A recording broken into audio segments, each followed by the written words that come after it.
በእለተ ፍልሰታ ነሐሴ 15 ቀን ጧት ረፋድ 4 ሰዓት ላይ ነው አስገድደው ደፈሩ ተብለው የተከሰሱት።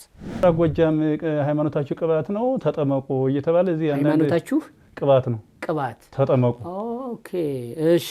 ምስራቅ ጎጃም የመጣ ጠቅላላ ተጠመቁ ይባላል። ዘቦ እንደ ተደርገሽም ከሆነ ተደርጊያለሁ ወይ አልተደርገሽም ከሆነ አልተደርገም በይ ብለው ሁለቱን ያለ ስም የሚሰጡኝ አባትና እኔ ደግሞ አባ ገብረ ስላሴ ለማጣራት ለህሊና ብለው ለውስጣዊ እንትን እርስዎ የስር ፍርድ ቤት ተደራጅተውብኛል ብለው ያምናሉ አይደለ? እኔ ለምን ዋናው ጋር ሂጄ ጉዳል ሰራቸውም ብለው ሰበር ሰሚ ችሎት ጋር ሄዳው የሰማሁትን ነው የምጠይቀውት 200 ሺህ ብር ከፍለው ነው በዚህ መንገድ ነፃ የወጡት የሚል ከዛው ከድባንቂ እመቤታችን ዝክር ስዘክር ያልኩበት ቀን ሻማ አብርቼ እመቤታችን ሳስታውስ የዋልኩበት ዕለት ነሐሴ 15 2013 ቤተ ክህነቱ እያሰቃየኝ ነው አሉ። ምን ገጠመዎት? ምን ደረሰቦት? ጥሩ ጥያቄ። የስካውንም ጥሩ ነው። የስካውን ጥሩ ነው። ያሁን ደግሞ እጅግ በጣም ደግሞ ሰው ግን ቅባት ነው እንዴ? አይደለም። ኦርቶዶክስ ቤተሰቦች ውስጥ ቤተሰቦችም እንደኔ ናቸው። እኔ እንደነርሱ እጄን ሳብ አድርገው አንቺ ለኔ ተፈቅደሻል እኔ ላንቺ ተፈቅጃለሁ ብለው ከአልጋው ላይ ተነስተው ከዚያው ቤት ከቁም ሳጥኑና ከወደ ግድግዳው ደግፈው የግብረ ስጋ ግንኙነት ፈጸሙብኝ። እንዴት አድርጌ ደፍራለሁ? ማን ነኝ እኔ? እሷ እንዳለችው ቁም ሳጥኑን አስደግፈው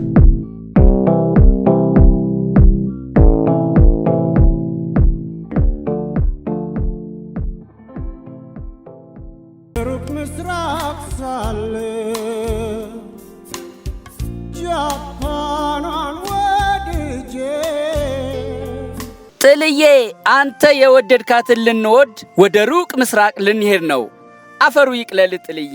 ባይገርምህ ጃፓንና ደቡብ ኮሪያ ለመሄድ አንድ ቲኬት ብቻ በቂ ነው። ይህ አዲስ አይደለም። ዋን ቲኬት ቱ ካንትሪስ የሚል የሌዥር ጉብኝት ሲምባ ትራቭል ከኢትዮጵያ አየር መንገድ ጋር ሆኖ አዘጋጅቷል። ዓለም ላይ በየደጁና በየእጁ ያሉ የሩቅ ምስራቆቹ አንጸባራቂ የቴክኖሎጂ ውጤቶች መፍለቂያ ፋብሪካዎች፣ አስደማሚ የሀገር ፍቅራቸውና የሥራ ባህላቸው ሊጎበኝ እንደሚገባ ደራሲ ከበደ ሚካኤል በጃፓን እንዴት ሰለጠነች መጽሐፍ መክረዋል። ሲምባ ትራቭል ምክሩን ሰምቷል። በሁሉም ዕድሜ ክልል ላሉ እንደ ቡድንም ጠርቀም ብለው በተናጠልም ይቻላል ካሻው ከቤተሰቦ ከልጅ ልጆ ጋር ጎብኝተው ዕውቀት ስልጣኔን ይዋሱ ይውረሱ።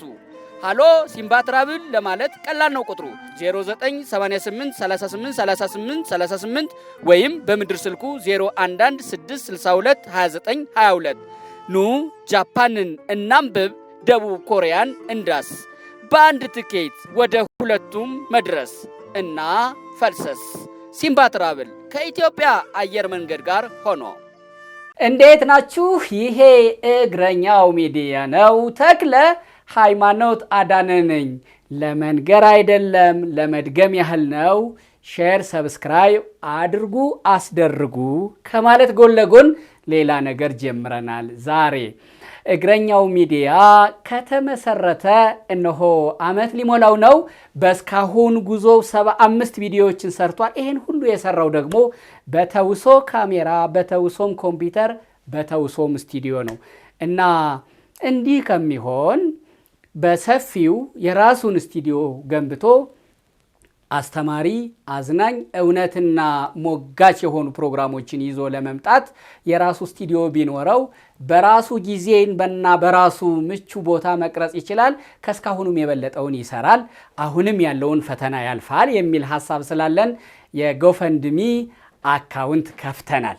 ከዚህ በፊት ሁል ጊዜ እንደምትሉት የእግረኛው ሚዲያ መስራችም ባለቤትም እኔ ነኝ። ስታገኙኝ ለበርታም ደግሞም ለቁጣም አንዳንድ ጊዜ በበርታ መካከል እንዲያው ምናግዝህም ካለ ትሉኝ ነበረ። ለሁላችሁ እለው የነበረው ጊዜው ሲደርስ ኦፊሻሊ በይፋ መጥቼ ያለውን ችግር ነግሬ ይሄ ነገር ለማሟላት አስቤያለሁ እንዴት ነው እላለሁ ብዬ ነበር። እነሆ ጊዜው አሁን ነው። ስለዚህ በየዕለቱ ከካሜራ ከስቱዲዮ ከኮምፒውተር ውስጥ በተውሶ አልፈን በራሳችን በተማመነ እና በተደራጀ ስቱዲዮ ስራዎችን ለመስራት ስላሰብን እሱን ለማሟላት ደግሞ ይሄን ጎፈንድሚ ለመክፈት ተገደናል። ከስር ከኮሜንቱ ላይ የጎፈንድሚ ሊንኳን እናስቀምጣለን።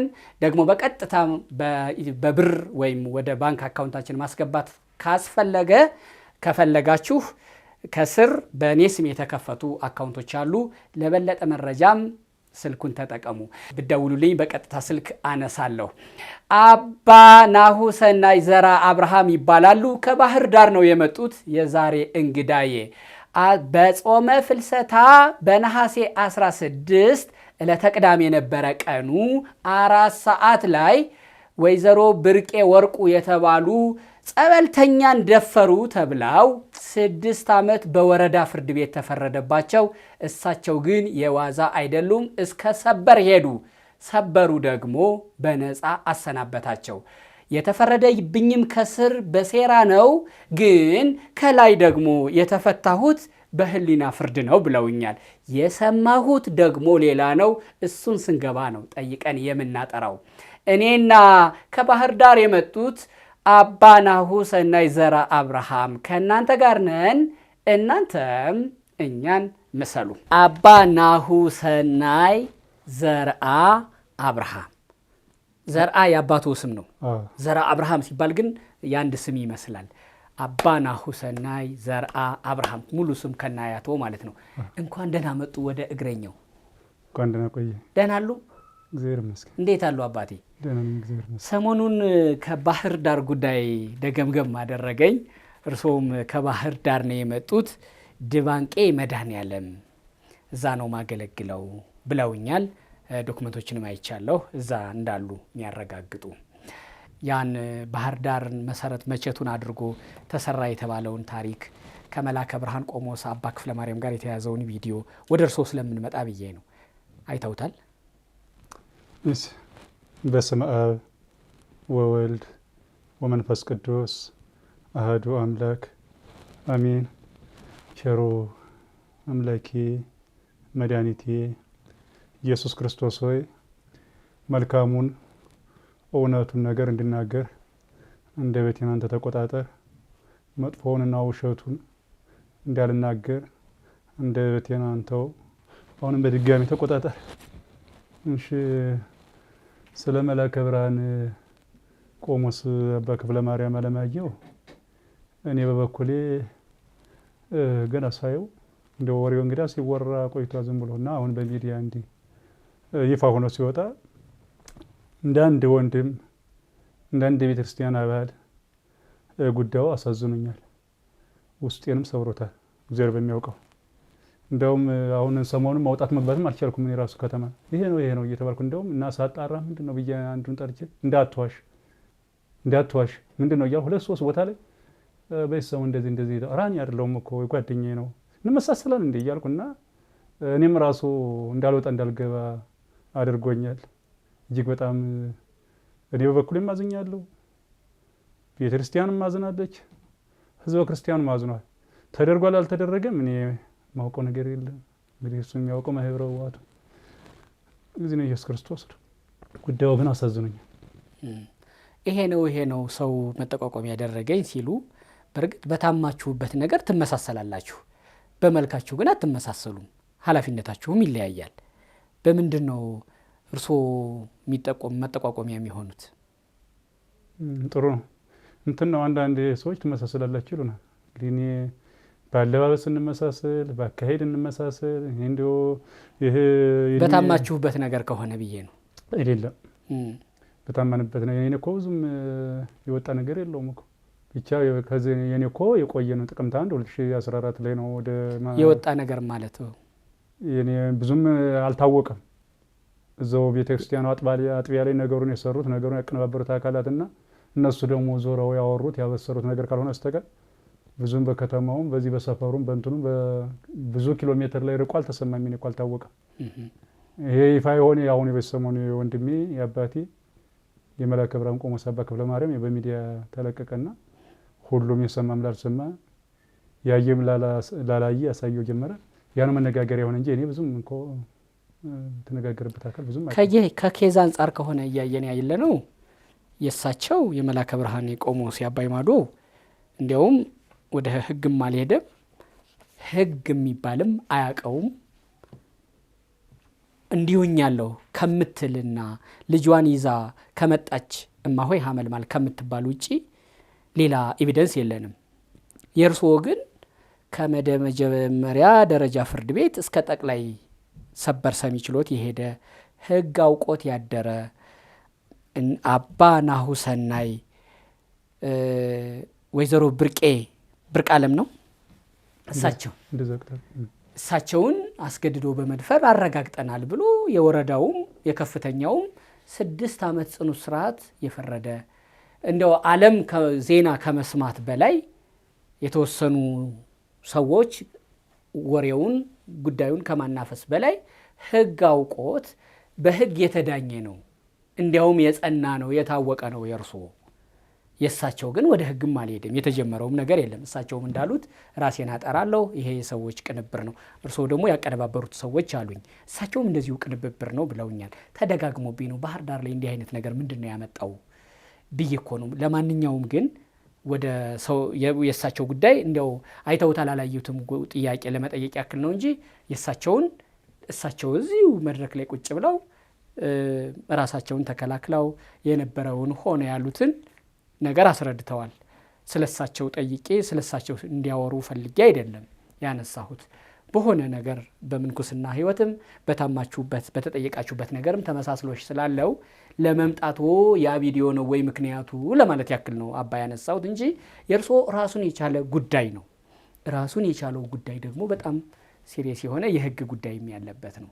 ይሄን ቪዲዮ እኔ እርስዎም ተመልካቾችም እንዲረዱኝ የምፈልገው ከመጀመሪያ ደረጃ ፍርድ ቤት ከወረዳ ማለት ነው ከፍተኛ እስከ ሰበር የደረሰ ጉዳይ ነው።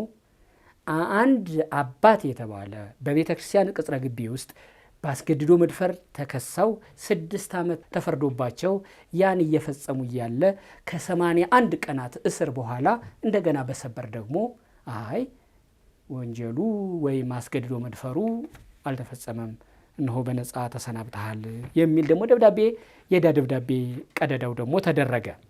ይሄ የሕጉ ሂደትን ያስተምራል። ማን ተደፍሮ እነማን መደፈሩን አስረድተው እዛ ደረጃ ደረሰና ይሄ ተፈጸመ የሚለው ስለሚያስተምር የሕግ ሂደትም ስላለው ነው አንዱ ማቅረቤ። እንደገና እርሶም ደግሞ የሆንኩት አንዱም በዚህ መንገድ የጠፋ በዚህ መንገድ የታማሁበት ነገር አለ፣ ይሄን እውነት ማጥራት እፈልጋለሁ በሚል ጥያቄ ስላቀረቡ አስተማሪም ከሆነ በሚል ነው። መቼም ሰውን ማስተማሪያ መንገዱ በጣም ብዙ ነው። እርስዎ ለዛውም በዕለተ ፍልሰታ ነሐሴ 15 ቀን ጠዋት ረፋድ 4 ሰዓት ላይ ነው አስገድደው ደፈሩ ተብለው የተከሰሱት። ወደዚህ ወንጀል ከመጀመራችን በፊት ስለ አባ ናሁሰናይ ማወቅ እንፈልጋለን። አባ ናሁሰናይ የትምህርት የጅማሬ የትውልድ አሁን ያለውት የትምህርትን ደረጃም አባ ብለን ለመጥራት መቼም ወደ ኋላ ብዙ ነገሮች አሉ። እሱን በተወሰነ ጨምቀው ይንገሩኝና ወደ አስገድዶ መድፈሩ ጉዳይና ወደ ሕግ ጉዳዩ እንመለሳለን። እሺ ወንድሜ፣ እንግዲህ አባ ናሁሰናይ የተወለዱ ትምህርት ደረጃ ምናምን የሚለውን እንግዲህ አባ ናሁሰናይ ዘርአብርሃም በአማራ ብሔራዊ ክልላዊ መንግስት በምስራቅ ጎጃም ዞን በይናርጅና ወጋ ወረዳ ጥንታዊት ስመጥር ከሆነችዋ ከታላቋ ገዳም ደብረ ወርቅ ማርያም ተወልጄ እዛው በዲቁናም ሳገለግል በስርዓተ ምንኩስናም እዛው መንኩሼ ሳገለግል የቆየውና ከተወሰነ ቆይታ በኋላ ወደ ባህር ዳር ያው መጥቼ እያገለገልኩ ያለው ወደ 13 ዓመታት ያህል እያገለገልኩ የሚገኝ በተለያዩ ስራ ዘርፎች እያገለገልኩ የሚገኝ እንግዲህ የቤተ ክርስቲያኑ አገልጋይ ነኝ። የትምህርት ደረጃ የሚባለው እንግዲህ ያው ከ8 እስከ 12 በሬጉላር ወይም በመደበኛው መርሃ ግብር ባህር ዳር ተምሬ ያለው 8ኛ ክፍል እውቀት ፋናን የተማርኩ ቀበሌ 7 ከ9 እስከ 12 ቀበሌ 14 የምንኩስና መለኪያውና መነኩሴ ተማረ ተብሎ ከሚጠየቀው ከቀዳሚዎቹ የቤተ ክርስቲያን ትምህርት ነው። ይሄኛው ለመጻፍ ለማንበብ ይሄን ዓለም ለመዋጀት ይጠቅም ይሆናል። ግን እንደ መነኩሴና እንደ አገልጋይ የሚጠየቀው ደግሞ መንፈሳዊ የአብነት ትምህርቱ አለ። እሱን ማለቴ ነው። መንፈሳዊ ትምህርት ምን ተማርክ? መንፈሳዊ ትምህርት ያው ዳዊት ተምሬያለሁ። ጾመ ድጓ ያው እስከ ግማሽ ክፍል ተምሬያለሁ። ቅኔም እስከ ግማሽ ተምሬያለሁ። ሲጨምርስ ስርዓተ ቅዳሴም ተምሬያለሁ። ግማሽ ነው። አሁን ቅኔ ግማሽ፣ ዋዜማ ስላሴ ድረስ መማር ማለት ጣነ ሞገር ማድረግ ማለት አይደለም። ጾመ ድጓም እንደዛው ግማሽ ማለት ምን ማለት ነው ብዬ ነው። ያው ምንኩስና በሕፃንነት ነው የመነኮስኩት። እሺ። እና በሕፃንነት ስለመነኮስኩኝ ትንሽ በ1999 ዓመተ ምህረት ነሐሴ 21 ቀን የመነኮስኩት እና ትንሽ ትምህርቱ ብዙም ከምንኩስናው ጋር ትንሽ ከበድ ይላል። አሁን ቅዳሴ ለመማርም አባ ሆነ ቅዳሴውን ተምራል። ግን በድሮ 3 4 5 6 ዓመታትን አባ ሆነ ቆብ ሰቅለህ እዛ አብነት ትምህርት ቤት ላይ ሆነ እንትን ለማለት በጣም ፈታኝ ነገሮች ይበዛሉ። እና እንደዛ ስለሆነ ቅዳሴውን ያው ተምሬያለሁ። ራሴን ችዬ እቀድሳለሁ። ቅኔም ቢሆን ያው ራሴን ችዬ ዘይቤ እሰማለሁ፣ እናገራለሁ። ብቻ እንደው አውቃለሁ ከምን እንደው ለትህትና ያክል ያሉት ነው ይበቃኛል ብዬ ነው። ወደ ዋናው ጉዳይ እንምጣ። ነሐሴ 15 ፍልሰታ በሱባኤ ወቅት ባስገድዶ መድፈር ለዛው እንደው ታሪኩን ይጀምሩልኝ እስኪ።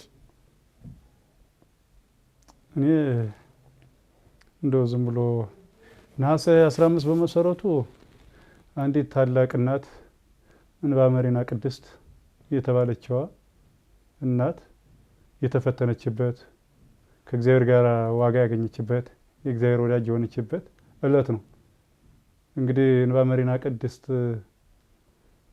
እናቷ በሕፃንነቷ ሞታ፣ ያው ድሮ እናት ከሞተች አባት ወደ ገዳም ይመንናል፣ አባት ከሞተ እናት ወደ ገዳም ትመንናለች። እንደ ዛሬ አይደለም፣ ዛሬ ነው ያድርገውና እና እናቷ በሕፃንነቷ ስትሞት አባት ወደ ገዳም መመነን ስለፈለገ እንባ መሪና ወደ አክስቶቿ፣ ወደ አጎቶቿ፣ ወደ ቤተሰቦቿ አስጠግቶ መመነን ወደ ገዳም መሄድ ነበር የፈለገው አባቷ። ግን እሷ እኔ ወደ ሌላ አልጠጋም፣ ወደ ሌላም አልሄድም፣ አንተ የሆንከውን እሆናለሁ፣ አባቴ አብሬ ነው የሚሄድ ይላል። ያለው የወንድ ገዳም ነው፣ ከወንድ ገዳም ደግሞ ሴት መግባት አይችልም፣ ስለዚህ አይቻልም ብሎ ይለታ። አይ አባዬ እኔም ከወንድ መሆን እችላለሁ ብላ እንግዲህ የነበረውን ጸጉሯንም አለባበሷንም ቀይራ እንደ ወንድ መስላ ያው ገዳም ገባች። ከዛም በኋላ ያው እንባ መሪና ያው ወንድ መስላ ነው የገባኝ። መጀመሪያ ማርያም ነበር የምትባል፣ ኋላ ነው እንባ መሪና የተባለ ወደ ወንድ አንቀጽ ሲቀየር እና ወልደሃል ተብሎ አባ እንባ መሪና ያው እንግዲህ ኖረ። ውሎ ከቤት ኖሮ ነው ከሞት አይቀርም።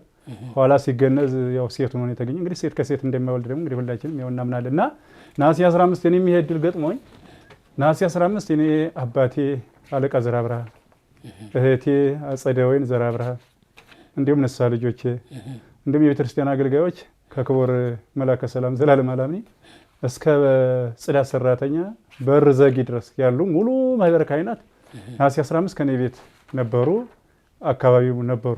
እንኳን እንዲህ አይነት ከኔ ጋር የሚያሄድ እንዴት ወገዘ እንደረከሰ ተግባር ልፈጽም ቀርቶ ሀሳቡም የለም። እንዲሁም ከመላ ቤተሰቦቼ ጋር እኔ የእመቤታችን ዝክር ስዘክር የዋልኩበት ቀን ነው።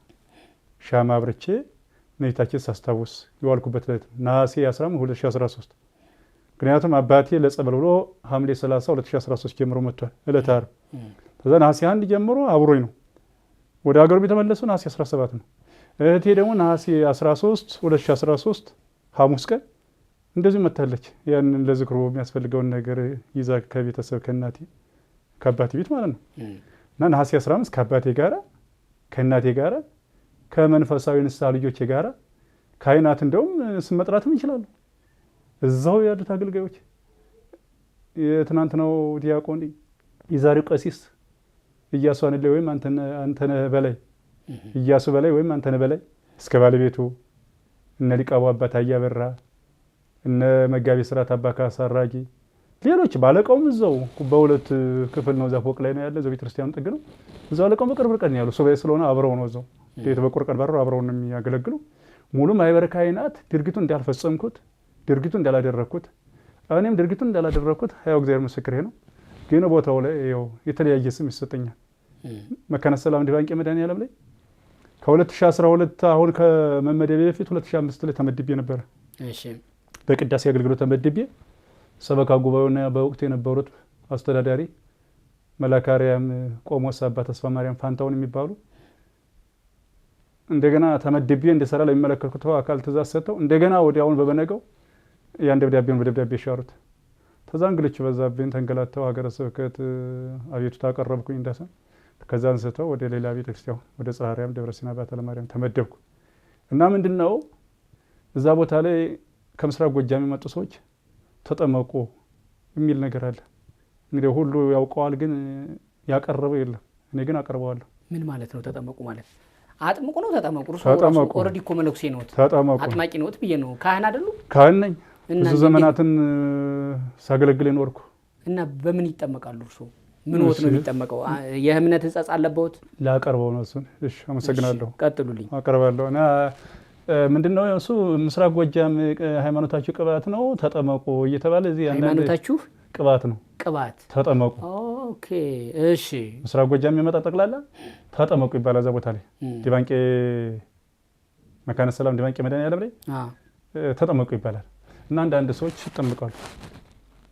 ዝም ብሎ አይደለም፣ ዝም ብሎ ይሆናል ሳይሆን ተባለ ሳይሆን የሆነ ነው የምናገረው። እኔ አንዳንድ ጊዜ ነገሮች ሁሉ በመረጃ በማስረጃ የተደገፉ ናቸው። አንዳንድ ሰዎች ማለት እንደርሶ ካህን የሆኑ ማለት ሆኖ? አዎ ካህን ሆነው ይጠመቃሉ። ካህን ሆነው ተጠምቀዋል። እሺ ድቁና፣ ቅስና፣ ምንኩስና፣ ክህነቱን ሳይጠመቁ ሆነው ነው ማለት ነው? አረ የተጠመቁ ሲያገለግሉ የኖሩ እንደውም አባ ገብረ ስላሴ አማረ የሚባሉት አሁን ቤተክርስቲያኑ ላይ የኔን ስራ ይዘው እየሰሩ ያሉት እርሳቸው ብዙ ዘመናት በዲቁና በቅስናውን ከምንኩስና ጋር አስተባብረው ሲያገለግሉ የኖሩ ናቸው። ግን ይጠመቁ ተብለው ሳይወዱ በግድ ተገደው ተጠምቀዋል።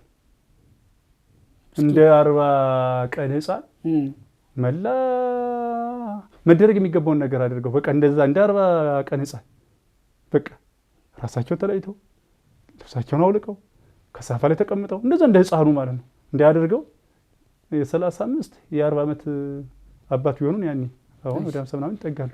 እሳቸውን አጥምቀዋል።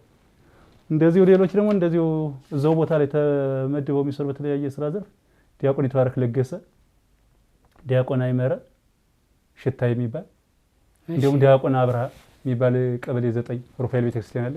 እነዚህ ተጠምቀዋል። አሁን እኔም ይሄን የመጣው ተጠመቅ ነው። እኔ አልጠመቅም። እኔ እኮ በ40 ቀኔ ሀብተ ወልድ እስመ ክርስቶስን የተጎናጸፍኩ ከዛም ተነስቶ እኮ ዲቁና ተቀብዬ በዲቁና ስቀድስ ይኖርኩ። እነዚህ የጠቀሷቸው ስሞች ስማቸው በዚህ መንገድ ለመጠቀሱ መጠመቃቸውን ያመኑ ናቸው? ቅሬታ አይፈጥርበትም ማለት?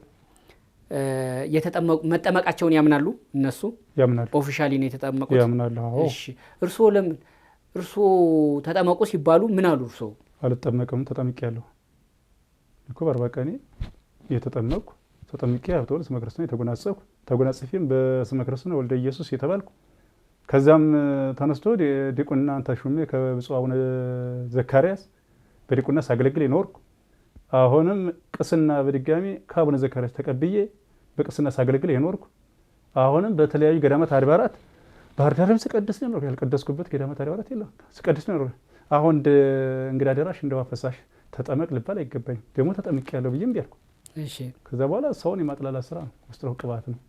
እንዲህ አድርጎ ቤተ መቅደሱን እንትን ላይ እንዲህ አድርጎ ደግሞ እዚህ ላይ አንድ እንደማስረጃ ነሐሴ 12 2013 ነሐሴ 12 2013 ስለተረቡ ርዕሰ ደብር ብርሃን ዓለም የሚባሉ ካህን ለአንድ ካህን ተለምነዋል ቅዳሴ።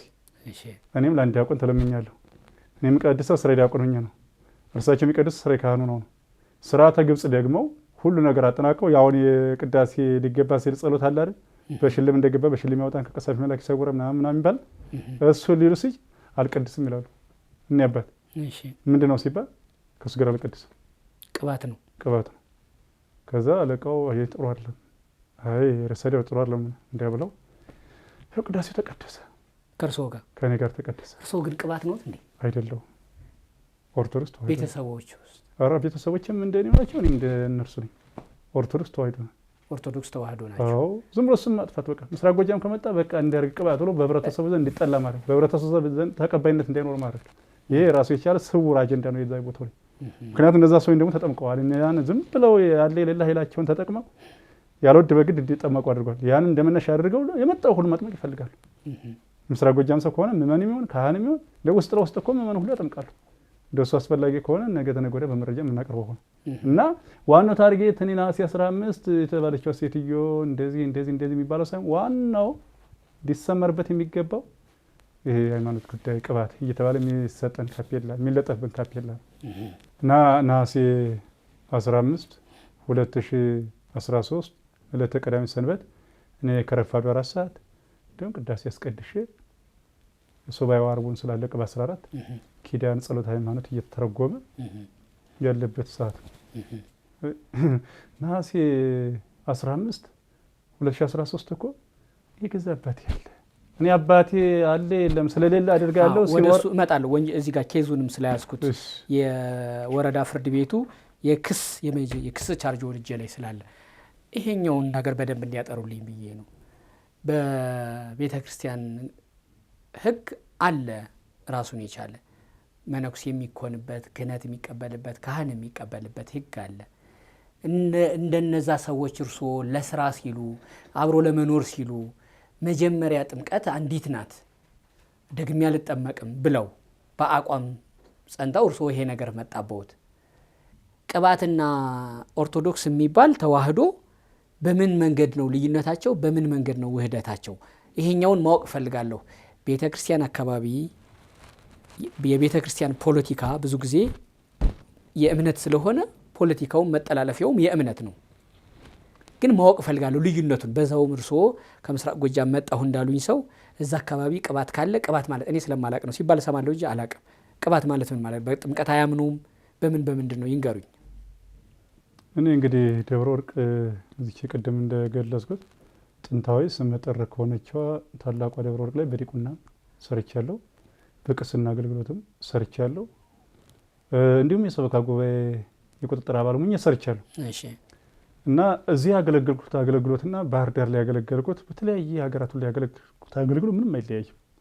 ዝም ብሎ ሰዎች የሰጡ ዝም ብሎ ጥላሸት መቅቢያ እንደው ዝም ብሎ አስታኮ ዝም ብሎ የሆነ ነገር ለማድረግ የሚጠቀሙበት እንጂ ስጋው ደግሞ ነው። ቃል እግዚአብሔር ነው።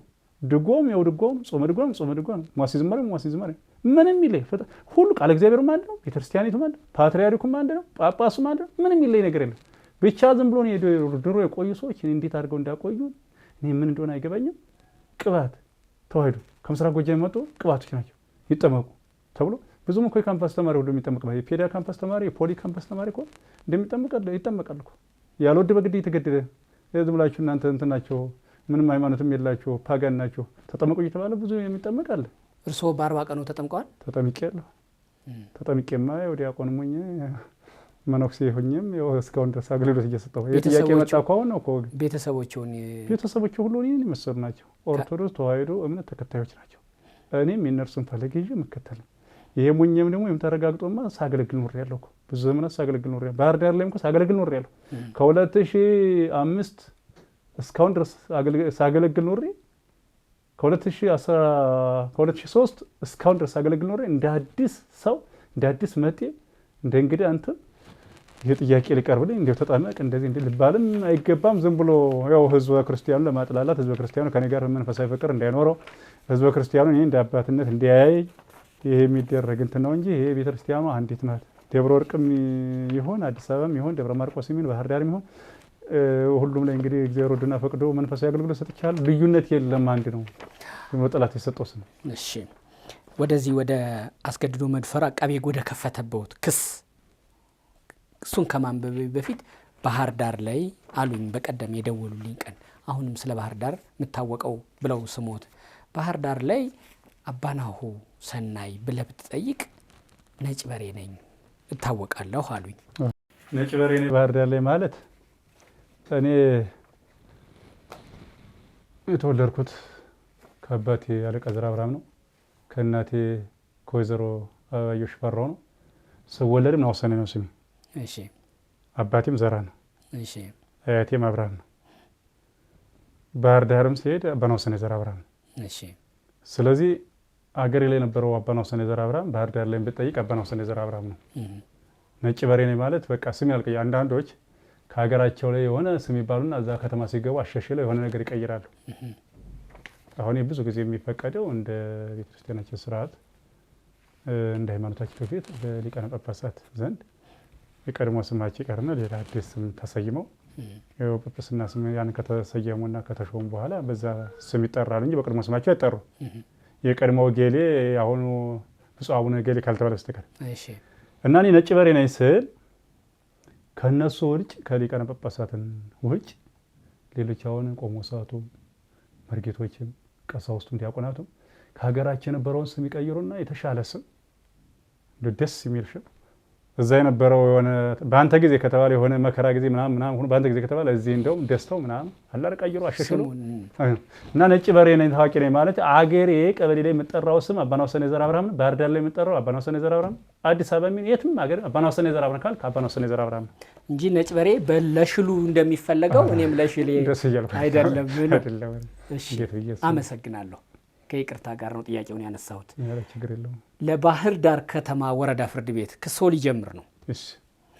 ከሳሽ አቃቤ ሕግ ተከሳሽ አባናሁ ሰናይ ዘርአ አብርሃም አካሉ እዚህ ጋር ግን እስከ ቅድመ አያቶን የተጠሩት ማለት ነው።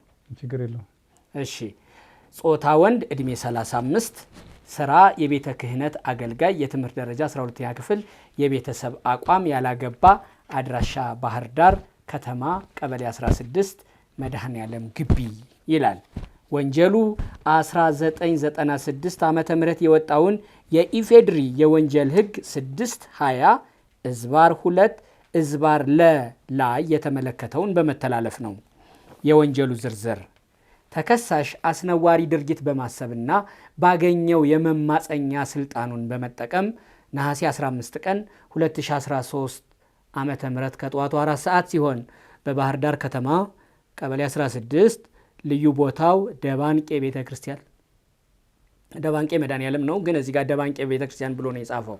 ደባንቄ ቤተክርስቲያን ግቢ ውስጥ የግል ተበዳይ ብርቃለም ወርቁን ከቤቴ ነይ እፈልግሻለሁ በማለት አታሎ ካስገባ በኋላ ብትናገሪ እገልሻለሁ በማለት እያስፈራራ የግብረ ስጋ ግንኙነት የፈጸመባት በመሆኑ በፈጸመው አስገድዶ መድፈር ወንጀል ተከሷል። የማስረጃ ዝርዝር የአቃቢ ሕግ አንደኛ የግል ተበዳይ ብርቃለም ወርቁ ውዴ አድራሻ ፋርጣ ወረዳ ቀበሌ 01፣ ሁለተኛ መምህር ዳዊት ብርሃኑ አካሉ አድራሻ ባህር ዳር ከተማ ቀበሌ 16፣ ሶስተኛ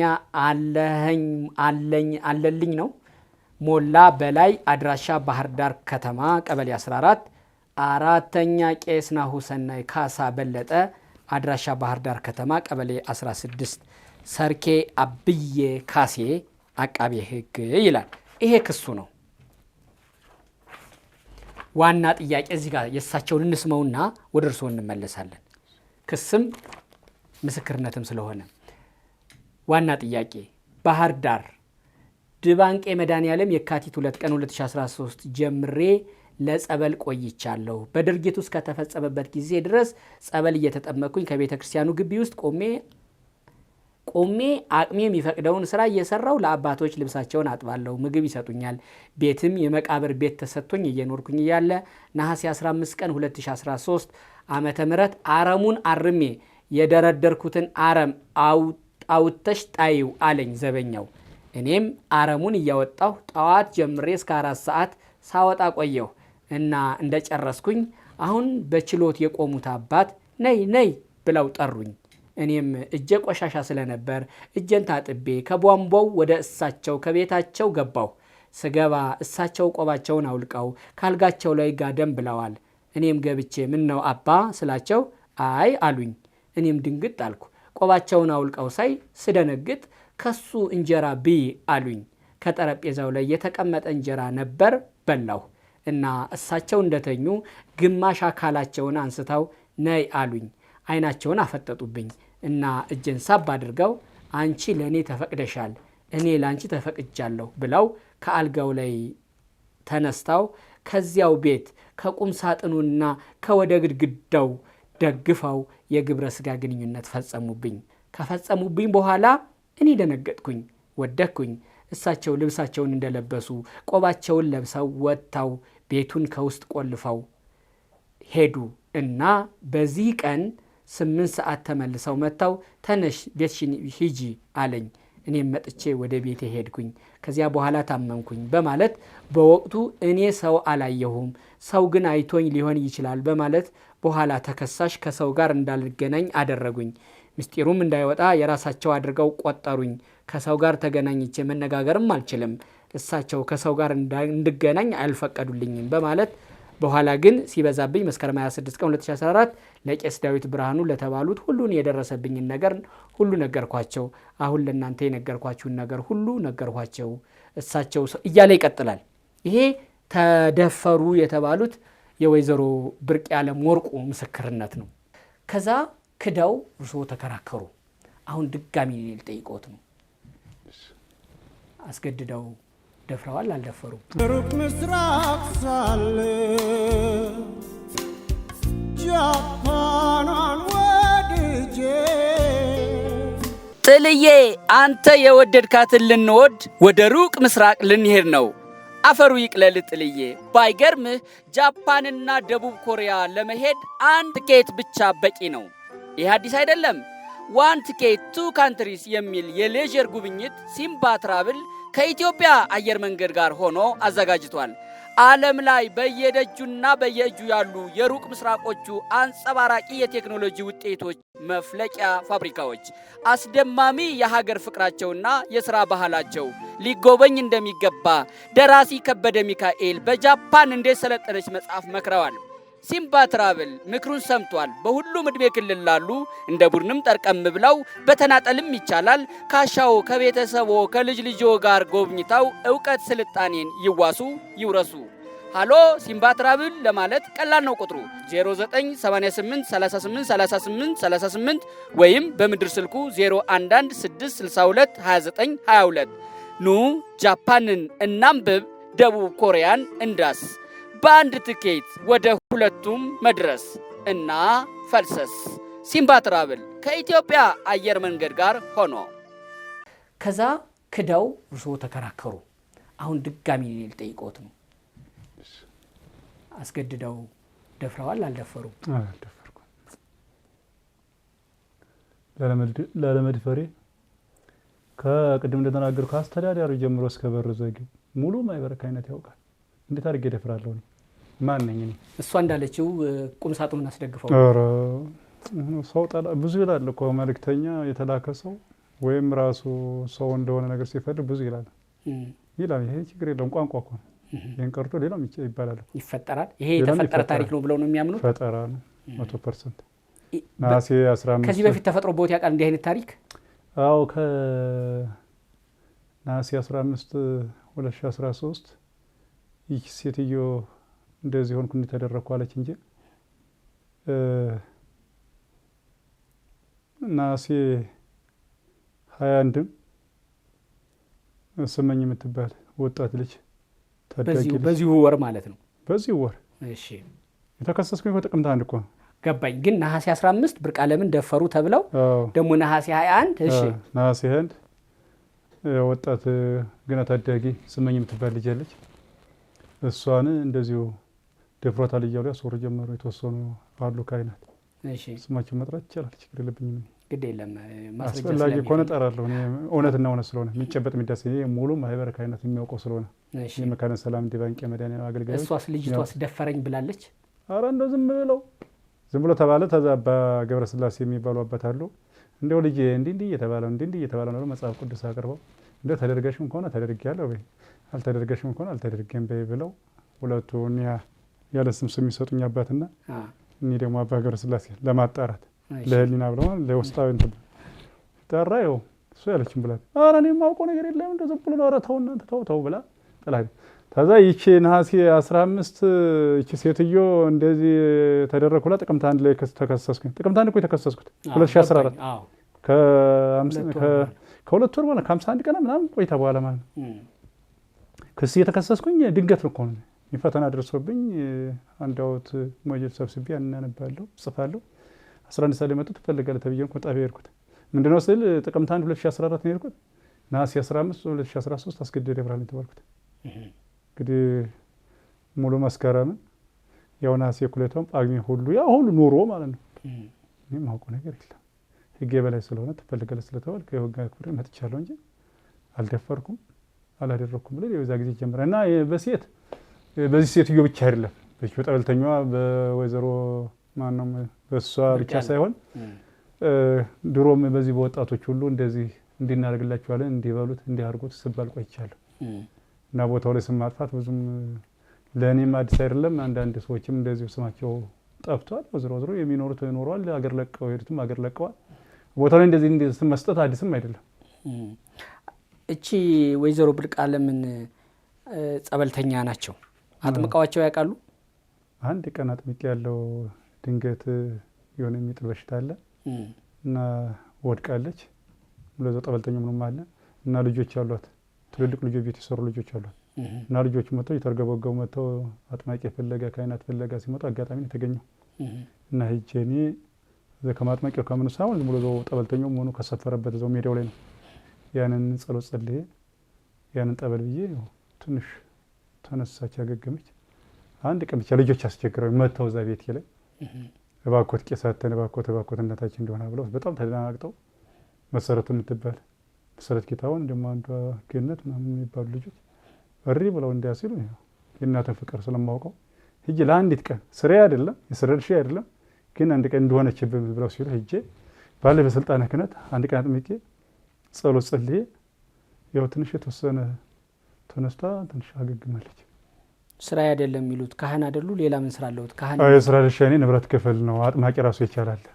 አሁን ጥምቀት በተመለከተ ራሱ የቻለ ተቀጠረ ራሱ ይቻላል። ንብረቱ ላይ ከመሆኑ ባለፈ አንድ ካህን ለዛውም ደግሞ መነኩሴ የሆኑ ስልጣነ ክህነት ያለው የታመመን በማስተማር መጸለይ፣ ማጥመቅ፣ ማቁረብ አንዱ ትልቁ ስራው ይሄ ይመስለኛል ነው እና ይሄን ያክል ስልጣነ ክህነትና ለዛውም ምንኩስና ይዘው ንብረት ክፍል ቁሳቁሱ ላይ ነው እኔ የምሰራው ሲሉኝ ገርሞኝ ነው። አጥማቂ አሁን ራሱ ይቻላሉ። አጥማቂዎች ጌሌ ተብሎ አጥማቂዎች አሉ። ይደብሩ ጌሌ ቀዳሾች የሚባሉ አሉ። ጌሌ ሳብሹ፣ ጌሌ ጸሐፊ፣ ጌሌ ቃጊሽ፣ ጌሌ ንብረት ክፍል አለ። ዘርፍ የስራ ዘርፍ። ስለዚህ እነዚህ ሰዎች አሁን አጥማቂ ኖር ነው አጥማቂው ነበር የሚሄዱ። አጥማቂው ወደ አጥምቆ ይጸልዩ እናንተ ብሎ ማስቀዳሱ ነበር የሚባሉ። ወደኛ አይመጣም ነበር።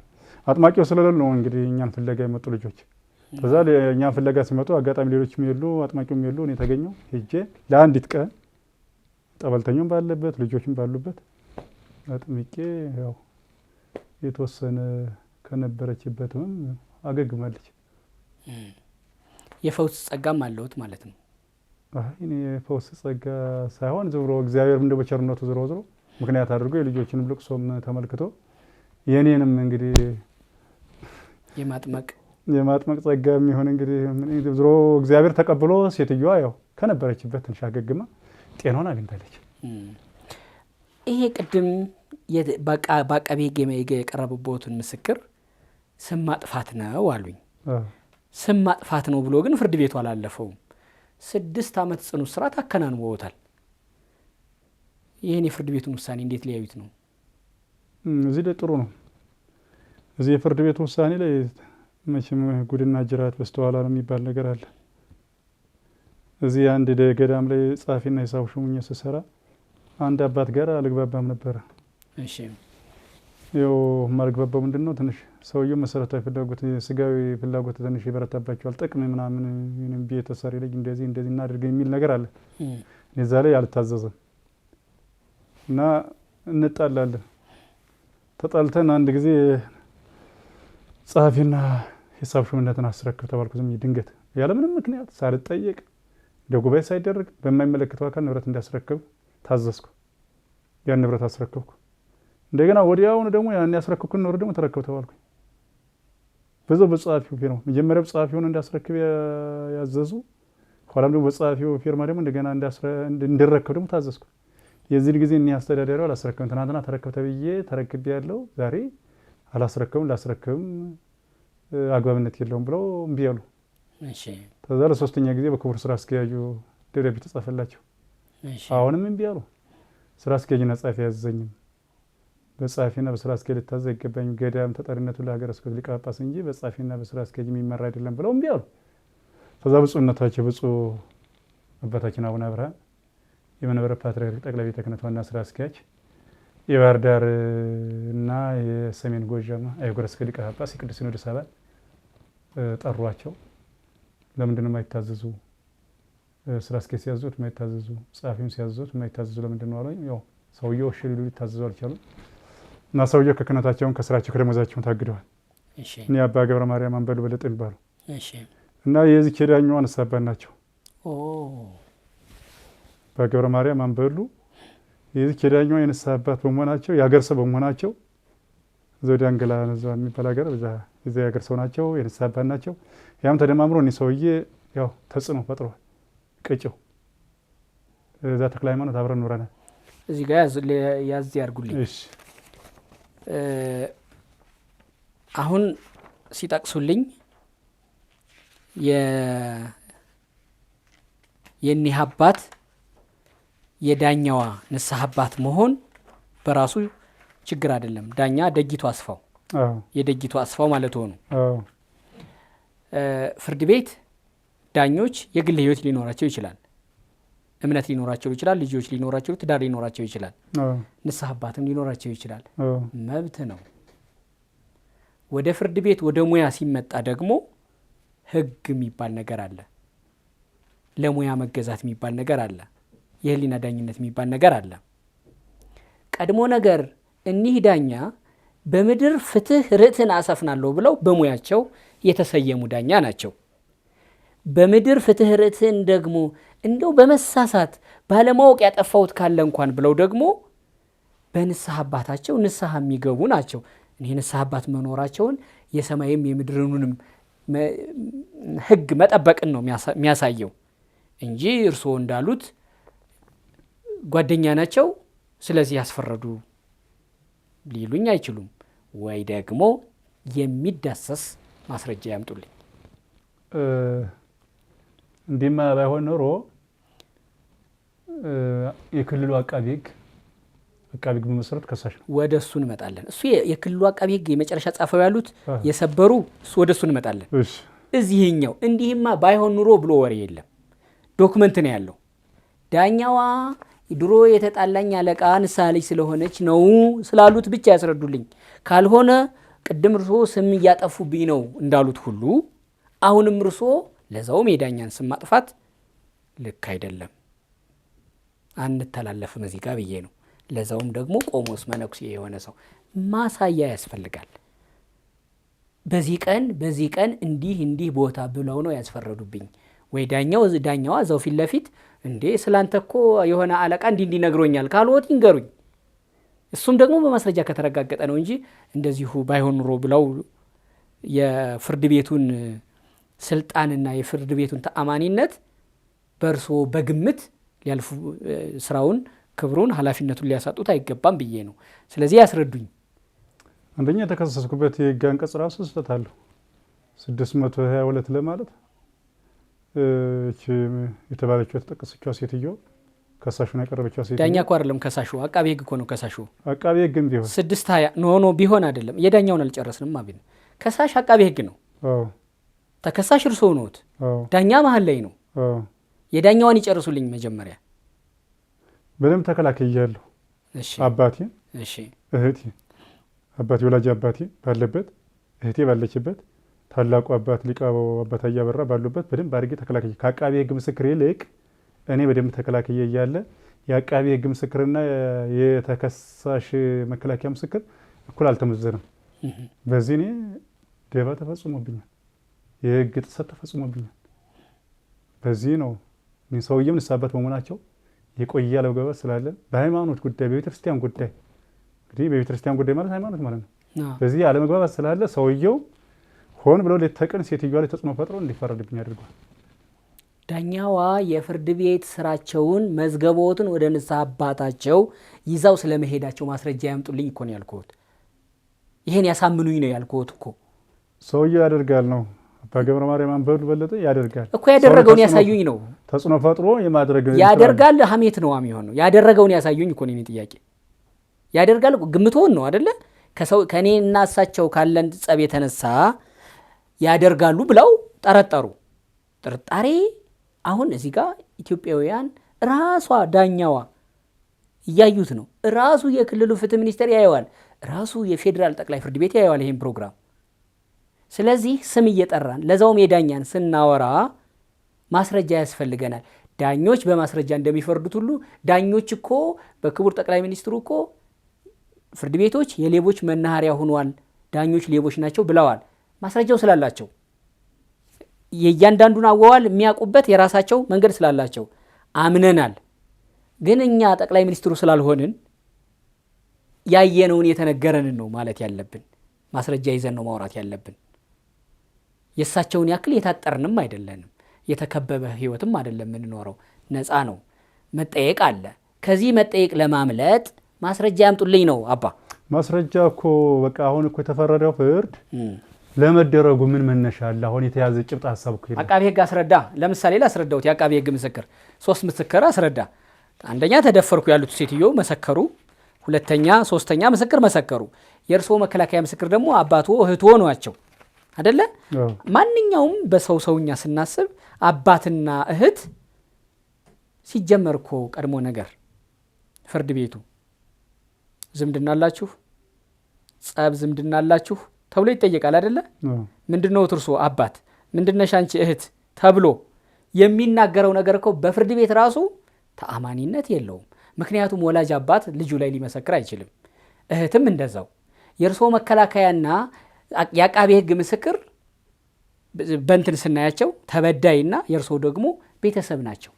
ያሉት ነገር ምንም ቢሆን እንኳን ይህን እንኳን እንዲሁ ስናየው በፍርድ ቤት ጸብ ዝምድና አላችሁ ተብሎ የሚጠየቀው እንደውም ወይዘሮ ብርቃለም ተገድጄ ከደፈርኩ በኋላ ጸብ አለን እንጂ ከዛ በፊት የለንም ብለዋል። ጥያቄ ስላለ ነው፣ እዛ ጋር መሐላም ስላለ ነው።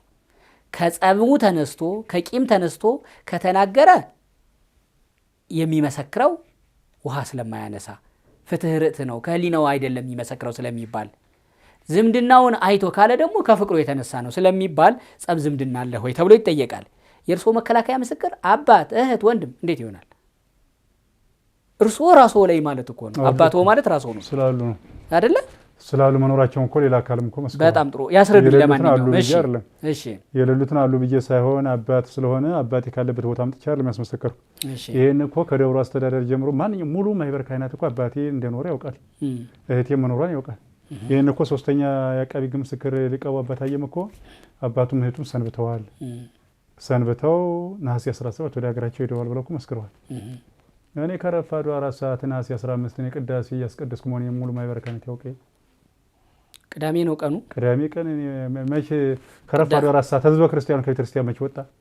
ጠበል እየተጠጣ እምነት እየተቀባ ህዝበ ክርስቲያኑ ውዳሴ ማርያም ቅዳሴ ማርያም ትርጓሜው ዓርብ በ14 ቢያልቅም በ15 ኪዳን ጸሎት ሃይማኖት እየተተረጎመ ያን ትርጓሜ እየሰማደ እዛው ፎቅ ላይ ዘው ቤተክርስቲያኑ ጥግ እንዴት ሊሆን ይችላል?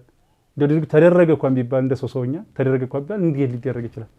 ቅዳሜ ከረፋዱ 4 ሰዓት ህዝበ ክርስቲያኑ እስኪ ስይሉ ሳሉ እና እኔ እኮ የሌለውን አባቴን መስክሬ አውጣይ ብዬ የሌለችው እህቴን ያውጭኝ ባክሽ ብዬ ብል ነው እንጂ መኖራቸውን ሙሉ ማህበር ካህናት እያወቀ መኖራቸውን ሁሉም እያወቀ እንደዚህ በሶሶኛ በዝምድና የተመሰከረ ምስክር ነው የሚለው ብዙ ውሃ የሚያነሳም ስለ ይታይ አይ የህጉን አካሄድ ነው እንጂ እኔ እያነሳል እያልኩ አይደለም። ሌላው ሴትዮዋም አዳኛዋም አዛም አንድ ቄስ አለዚው መከላከያ ምስክር ያደረጓቸው የሊቃው አባታየ በራ ልጅ ቀሲስ ፍሳ እሺ የእርሱ ሚስትም ያጎት ሚስቱና ተገኝታለች። የማን ያጎት ሚስት? የዛው ያንዱ ካህን እሺ። እና ዛ ቤተክርስቲያን ውስጥ ላይ ሰበካ ጉባኤ ነበር የቄሱ እና ሰበካ ጉባኤ ውስጥ ለውስጥ እንትን ይላል ነገሩን ፑሽ ያደርጋል ነው። ኋላ ስንደርስበታል እንጂ ሰበካ ጉባኤ ብዙ አስተዳዳሪ በደል እያደረሰብኝ ነው ያለ። ኋላ ስንደርስ እናነሳዋለን። የቤተክርስቲያኑ ሰበካ ጉባኤ አስተዳደር ብዙ በደል እየፈጸመብኝ ነው። ያለ በደል በደለኛ አድርጎ ያለ ኃጢአተኛ አድርጎ እስካሁን ድረስ ብዙ በደሎች ብዙ ግፎች አሉ። እነሱም እንደ ያው እስካሁን ግን ያህል ጊዜ ታገስኩኝ። ብታገስኩም ትግስት ሲበዛ በጣም ያው ችግር ስለሆነብኝ እሱንም አቀርባለሁ ጊዜው ሲደርስ እና ሴትዮዋ ስጋ ዝምድና እዛው ውስጥ ላይ ሁሉ አላት። የተለያየ አንደኛ ለዛ ሰውዬ ንስሐ ልጅ ሆነች፣ ሁለተኛ እዛ ውስጥ ላይ ስጋ ዝምድና አላት እና በተለያየ በቤተሰባዊ በይው ያዡ እንዳትለቂው የሚባል ነገር ደግሞ አለ። የትኛዋ ዳኛዋ ማለት ሆኖ ዳኛዋ እነዚህ ሰው ተጽኖ ፈጥረውን ያስፈረዱብኝ ምንም በሌለ ነገር የሕክምና ማስረጃ የለ፣ ቀጥታ አየሁ ብሎ የመሰከረ የአቃቤ ሕግ ምስክር የለ፣ ምን የለ ዝም ብሎ በለው ተብሎ እኮ ዝም ብሎ በድፍኑ ነው ዝም የመከራያን 6 ዓመት ምናምን ተብሎ ተፈረደብኝ።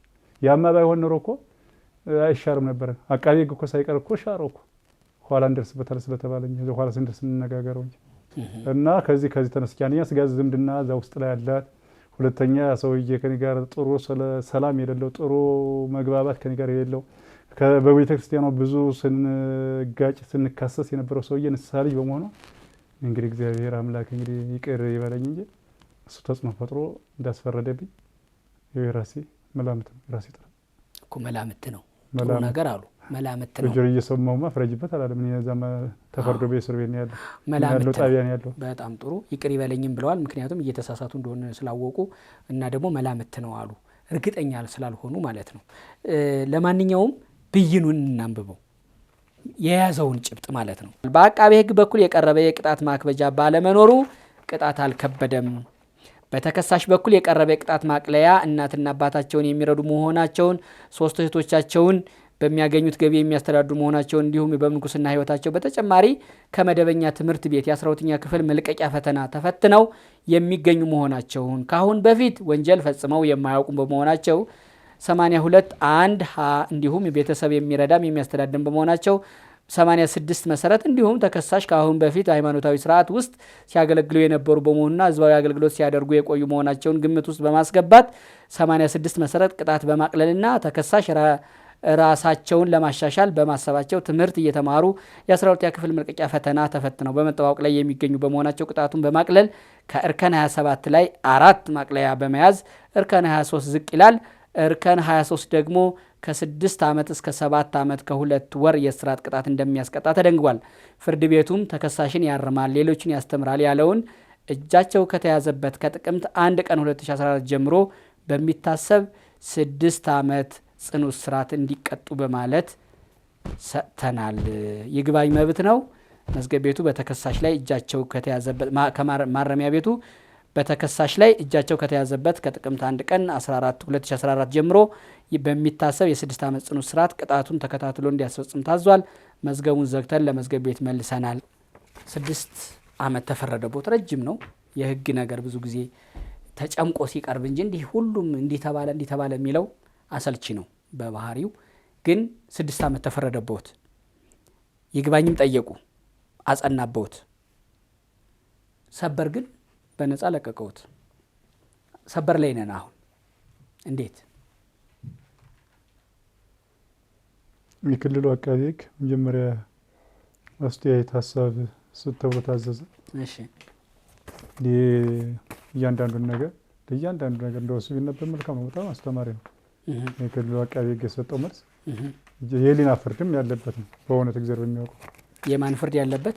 የህሊና ፍርድ ያለበት። የህሊና ፍርድ። እሺ የህሊና ፍርድ ማለት እግዚአብሔር የሚወደው አምላክ የሚወደው ምንም የሌለበት እንደው ሻንጎም የሌለበት ነገረ ሰርም የሌለበት እንደው በለው ያዘው ልቀቀውን የሚል አካል የሌለበት የህሊና ፍርድ አቃቤ ሕግ ነው። አቃቤ ሕግ እኮ መሰረቱ ከሳሽ እንጂ ለተከሳሽ የሚሆን ሰው አልነበረም አይደል? አቃቤ ሕግ ማለት ከሳሽ ነው። ለምን እንዲሆነ፣ ለምን የህግ ጥሰት ተፈጸመ፣ ለምን ህግ ተሻረ፣ ለምን እንደዚህ ተደረገ ብሎ የሚል አካል ነው። ግን እሱ እንዲህ አይነት ውሳኔ ስህተት ነው፣ እንዲህ አይነት ውሳኔ ትክክል አይደለም፣ ይሄ በዚህ እርከን ደረጃ እንደዚህ መደረጉ ስህተት ነው፣ ከሳሽ በደንብ ተከላክሎ እያለ አቃቤ ሕግ ምስክርና የመከላከያ ምስክር የተመዘነበት ሚዛን እኩል አይደለም ብሎ በደንብ አድርጎ አንጸባርቆ የህሊና ፍርድ ፈርዷል። እና አቃቤ ሕግ ራሱ ስህተት ነው መከላከል ሳይገባው በ141 መሰረት ተሽሮ ወደ ቤቱ መሄድ ሲገባው ተከላከል መባሉ የህግ ጥሰት የህግ ግድፈት ነው ብሏል። እሱ መልስ ሰጥቷል። እሱ መነሻ አድርጎ የባህር ዳር ጠቅላይ ፍርድ ቤት ሰበር ሰሚ ችሎትም ተጨማሪ የህሊና ፍርድ ፈርዶ እስካሁን ድረስ ይገኛለሁ። ዝሮ ግን ህግ ነፃ ነው ብሎ የህሊና ፍርድ ቢሰጠኝም የህሊና ፍርድ ቢያጎናጽፈኝም በቤተክርስቲያኗ በኩል ግን የተደረገብኝ ያለው አስተዳደር በደል አሁንም ቢሆን የወረዳ ፍርድ ቤቱን የስር ፍርድ ቤቱን ያን የተሻረው ውሳኔ ይዞ ደሞዝ ተይዞብኛል። ወደ እሱ እንመጣለን። እኔ አቃቤ ሕግ ለከሰሰው ሰው በዚህ ልክ ሲከራከር በታሪክ ሰምቼ አላቅም፣ እርስዎ የቀጠሩት ጠበቃ ካልሆነ በስተቀር። ስለዚህ እርስዎ የስር ፍርድ ቤት ተደራጅተውብኛል ብለው ያምናሉ አይደለ? እኔ ለምን ዋናው ጋር ሂጄ ጉድ አልሰራቸውም ብለው ሰበር ሰሚ ችሎት ጋር ሄደው የሰማሁትን ነው የምጠይቀውት 200 ሺህ ብር ከፍለው ነው በዚህ መንገድ ነፃ የወጡት የሚል ከዛው ከድባንቄ 2 ሰዎች ባለፈው ሳምንት ደውለውልኝ ነበር። በነገራችን ላይ መረጃው ጥቆመው ደጋግሞ ደርሶኝ በመሃል እርሶ ደወሉልኝ።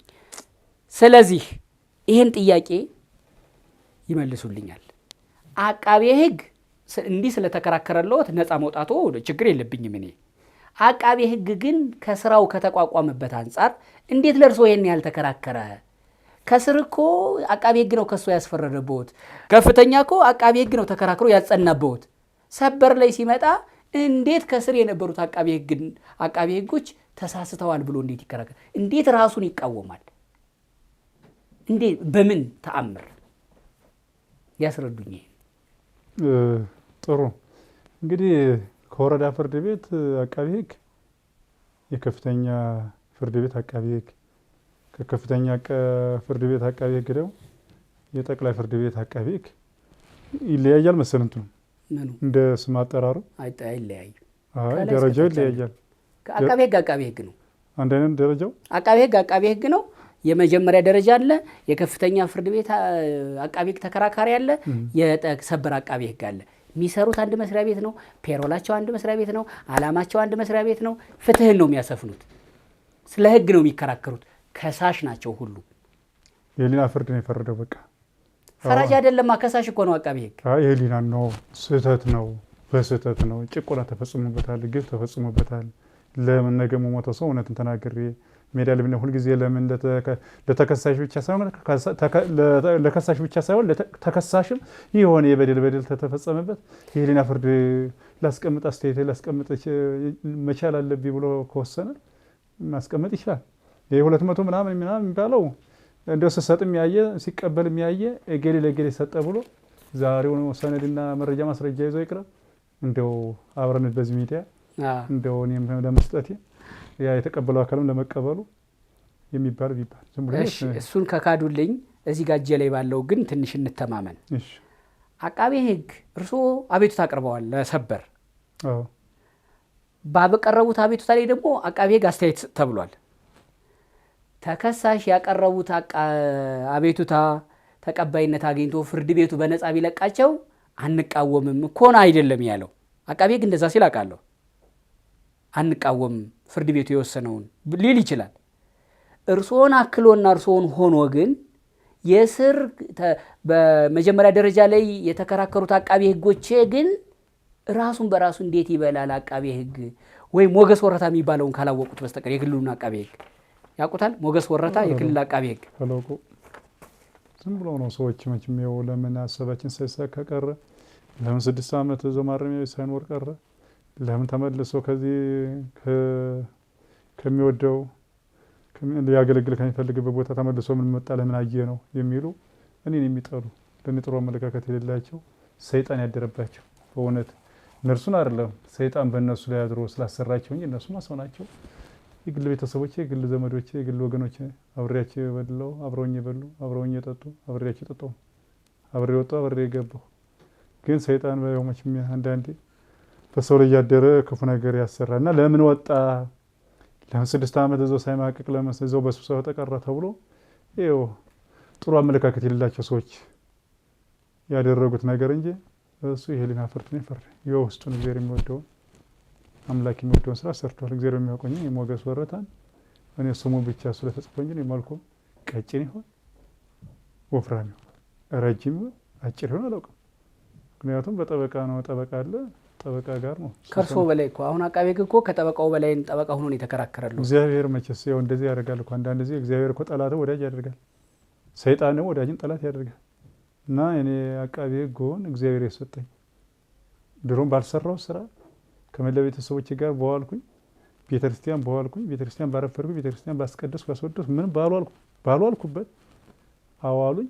ዝክር እየዘከርኩ ነበር አሉኝ። ቤታችን ዝክር እየዘከርኩ እኮ ያን ቀን እንደው ከዝክሩ ቀመም ሰው ነበር ማኒ ስዘክር መቅመሴ አይቀርም እኮ እንቀምሶ ነው። ስለዚህ በሞቅታ ያረጋል ለብዬ የሚያሞቀኝ የሚያሰክርም አይደለም። ያኔ ጊዜውም እኮ የሚታችን ሱባኤ ገና እኮ እንትን ነው ገና እንደ ነገ እንትን እኮ ዛሬ ብዙ ምን ያህል አይደለም።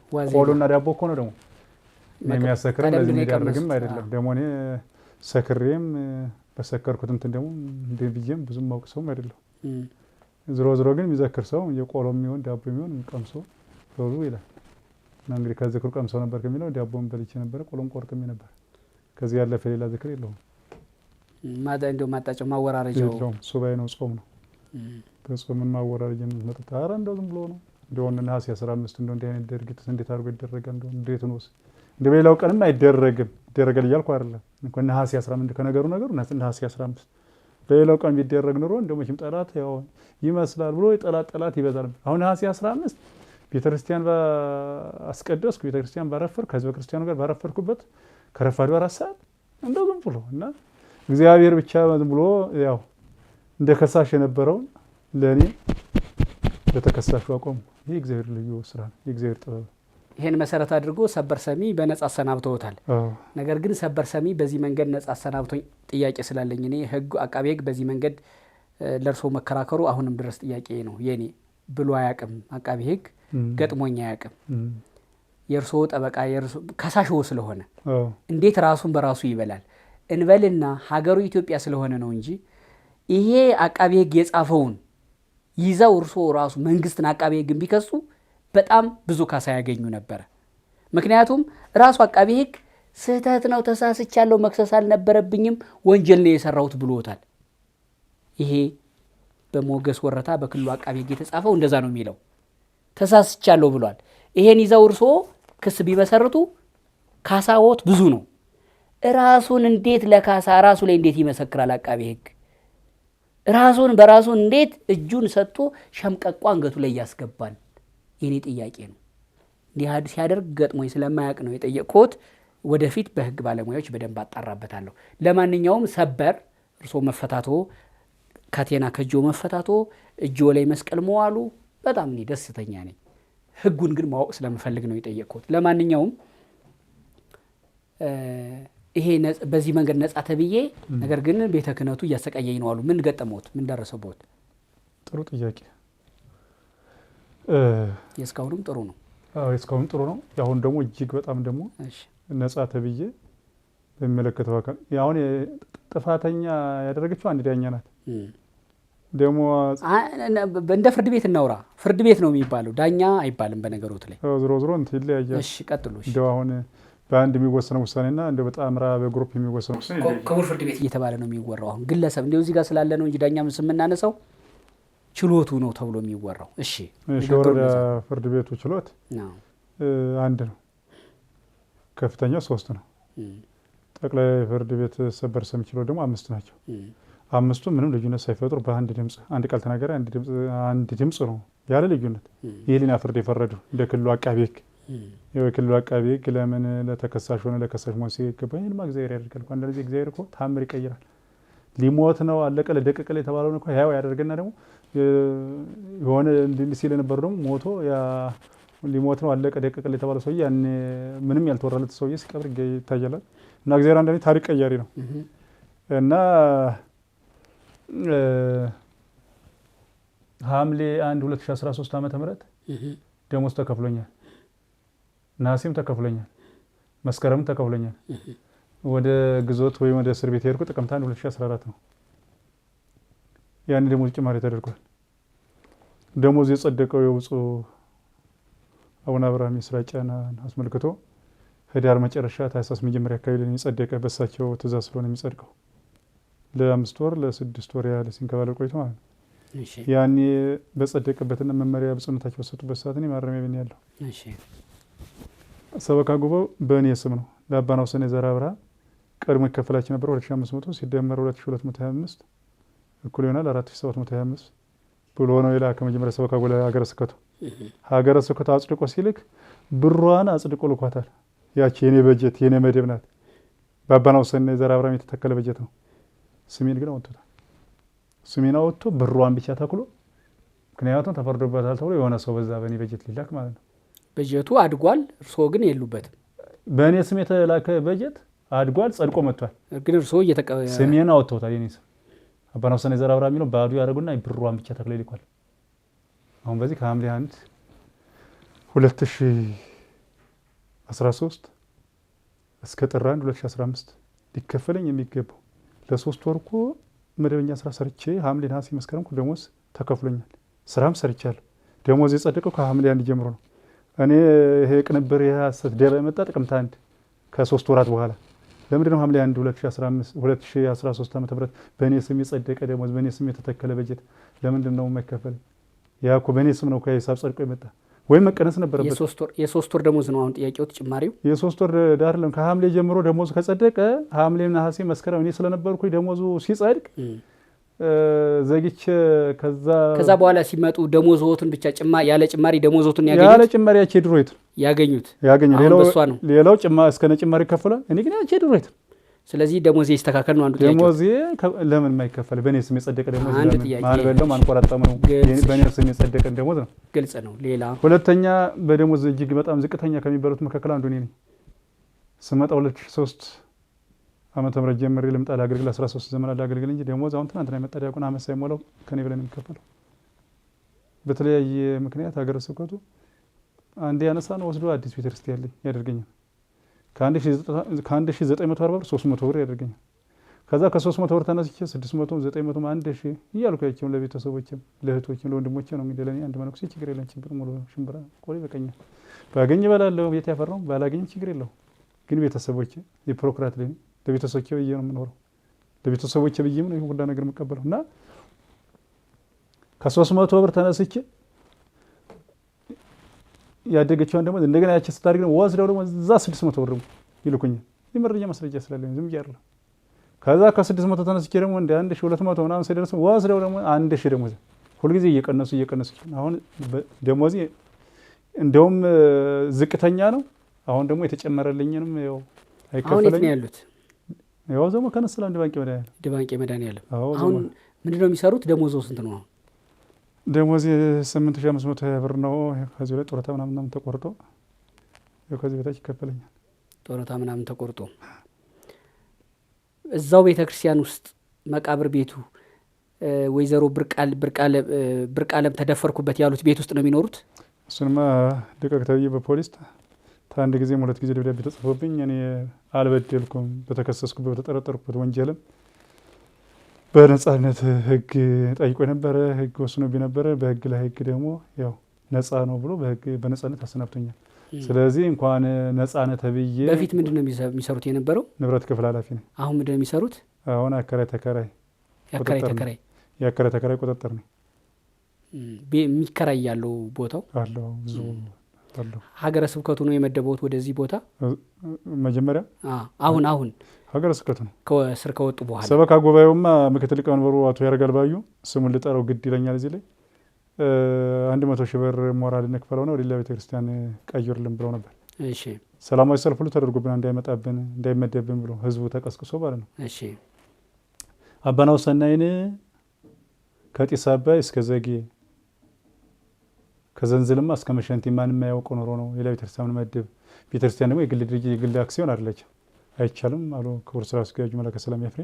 እሺ አሁን እነርሱ ሌላ ቤተክርስቲያን መደቡልን ለሞራሉ 100 ሺህ ብር እንክፈል ወደ ሌላ ቤት እንዳይመጣብን ምናምን ብዙ ነገር ሰላማዊ ሰልፍ ተደርጓል። ሰበካ ጉባኤም ሄዶ ነበረ እና ምኖረው እዛው ነበርኩበት እዛው መከራ አየሁበት ላይ ነው እና መቃብር ቤቱን ልቀቅ ተብዬ ከአንድ ጊዜ ሁለት ጊዜ ደብዳቤ ተጽፎብኝ በፖሊስ ተገድጄ 1 ዓመት ከ6 ወር ቤት የታሽጎ ከኖረ በኋላ በሰው ቤት ወይበር እንደበየም ከቆየ በኋላ ከ1 ዓመት ከ6 ወር በኋላ ግን ያው ለ3 ዓመታት ቤት ተከራይቼ ምኖረው። መቃብር ቤት ማለት ግልጽ ለማድረግ ባለሀብቶች ስሞት መቀበርበት ብለው ቤት ይሰራሉ። መቃብሩ ከታች ሰው ሊቀበርበትም ላይቀበርበትም ይችላል፣ ነፃ ሊሆን ይችላል። ከላይ ግን ሰው ይኖርበታል ማለት ነው አይደለ? መቃብር ቤት ሲባል መቃብር ግልጽ ለማድረግ ያክል ነው። እኔ ይሄኛውን አውቃለሁ የተወሰነ ግልጽ እንዲያደርጉት ብዬ ነው። መቃብር ቤት ከሆነ እንዴት ሰው ይኖርበታል፣ ፉካ ውስጥ እንዴት ሰው ይኖራል የሚል ጉድጓድ ውስጥ እንዴት ሰው ይኖራል የሚል እንትን እንዳይኖር ብዬ ነው። ሀገረ ስብከቱ ክህነቶውን ይዟል።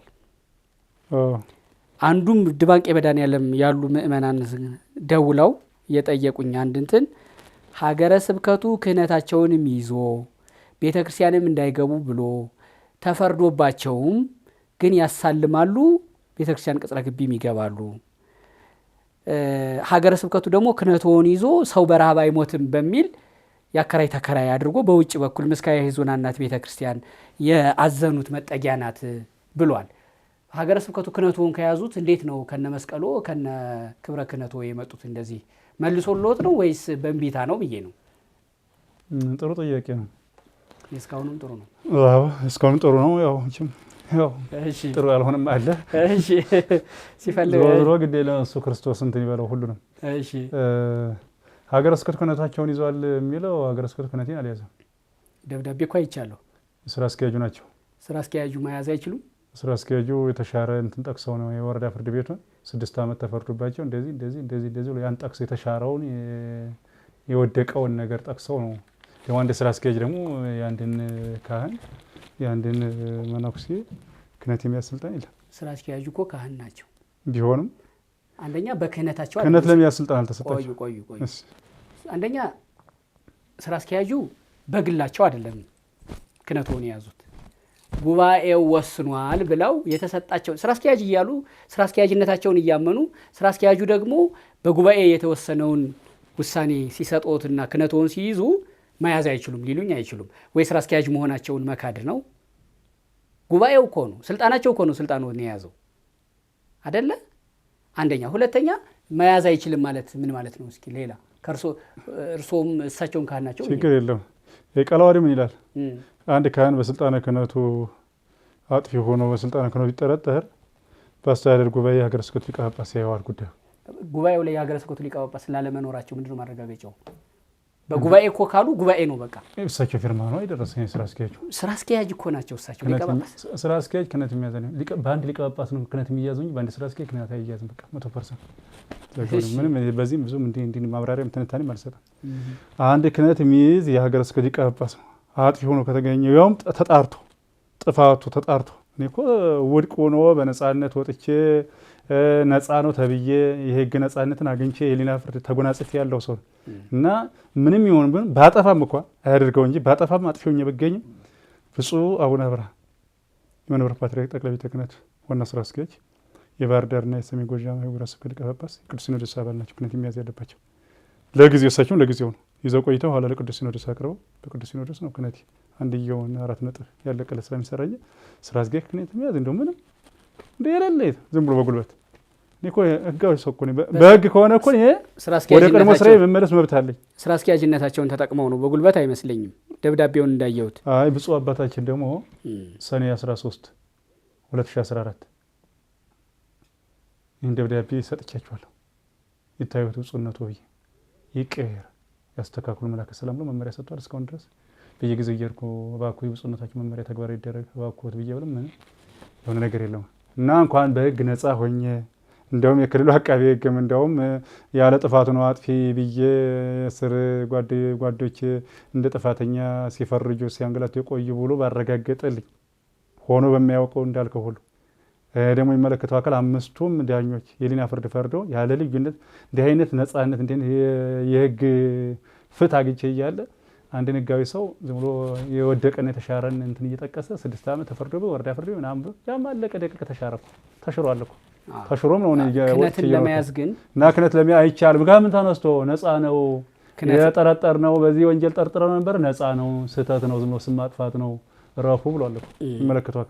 ይሄን ሲል ያችን የመጀመሪያው መነሻ አድርጎ ያ ለምን ይጠቀሳል ነው ያ እኮ አለቀ። ይሄ በስም አጥፊ እኮ ነው የሚጠይቅ እኮ በህግ ምን ትላለህ እኮ የተሻረ ነገር ጠቅሶ ክህነት ከኔ አይ ሊያዝ አይገባም። የሚያዝም ስልጣን አንዴቱም የላቸው። ሁለተኛ ደግሞ የተሻረ ነገር ጠቅሶ ይዙም አይችልም። ክህነት እኮ እሳቸውም ካህን ናቸው ብዬ እኮ ነው። እርሶም መነኩሴ ነው ታዲያ ካህን ናቸው እኔም ካህን ነኝ። ትበላለጣላችሁ እንዴ? እሱ እንደው በክህነት ብዬ ነው ሰሚው እንትን ይበለው ዘተንተ ነው በክህነት ብዬ ነው። ተመልካችና ሰሚ ተመልካች ሳይሆን ህጉንም ይንገሩኝ ቃለ ዓዋዲውን። እርሶም ካህን ናቸው እንበላለጣለን እንጂ በምን ስልጣነ ክህነቱ የቅዱስ ጴጥሮስ ነው። እሺ እሳቸው የጴጥሮስ ስልጣን ነው እኔም የጴጥሮስ ስልጣን ነው። እሺ ነገ ተነገ ወዲያ እግዚአብሔር ወዶና ፈቅዶ እኔ ብዙም እንዲህ ስል እኔ እንኳን ለደብረ ልቅናም ሰጡ ብዬ ደብዳቤ ጽፌ አላውቅም። ትናንትና እየመጣ እኔ ከኔ በታች ያሉ ይጽፋሉ እንደንዳ ይሾማል አልተሾሙም ገና ደጅ ይጸናል። እኔ መቼም አላደርገውም። እግዚአብሔር ወዶና ፈቅዶ ሲመጣ ትመራለህ ካለኝ እመራለሁ አልያ እንጂ ብዬ እንደንዳ አላደርገውም። ፍላጎቱም የለኝም። እግዚአብሔር ቢወድና ቢፈቅድ ነገ ሊቀ ጵጵስና ላይ እንዳም ልሆን ልደርስ ይችላል እግዚአብሔር ከፈቀደ። እርሳቸው ግን አይችሉም። ስለዚህ እሳቸው ምክንያት እንዴት አድርገው ነገ ነው አንደኛ። ሁለተኛ ጵጵስናም ሆነ ፕትርክና ሹመት እንጂ ክህነት አይመስለኝም አይደለ? ክህነት ነው፣ ደረጃ የሹመት የስልጣን ነው። ስልጣን ለመያዝ እሳቸው መሆን አይችለው፣ እኔ መሆን እችላለሁ። አሁን ባሉት ነው ያን ጊዜ እንነጋገራለን። አሁን ባሉት ግን እርሶም ካህን ናቸው፣ እሳቸውም ካህን ናቸው። እሳቸው ደግሞ ስራ አስኪያጅ ናቸው። ስራ አስኪያጅ ሆነው መያዝ ይችላሉ። ስራ አስኪያጅነታቸውን ተጠቅመው አይችሉም። ክህነት እኮ አይደለም እየሰጡ ያሉት።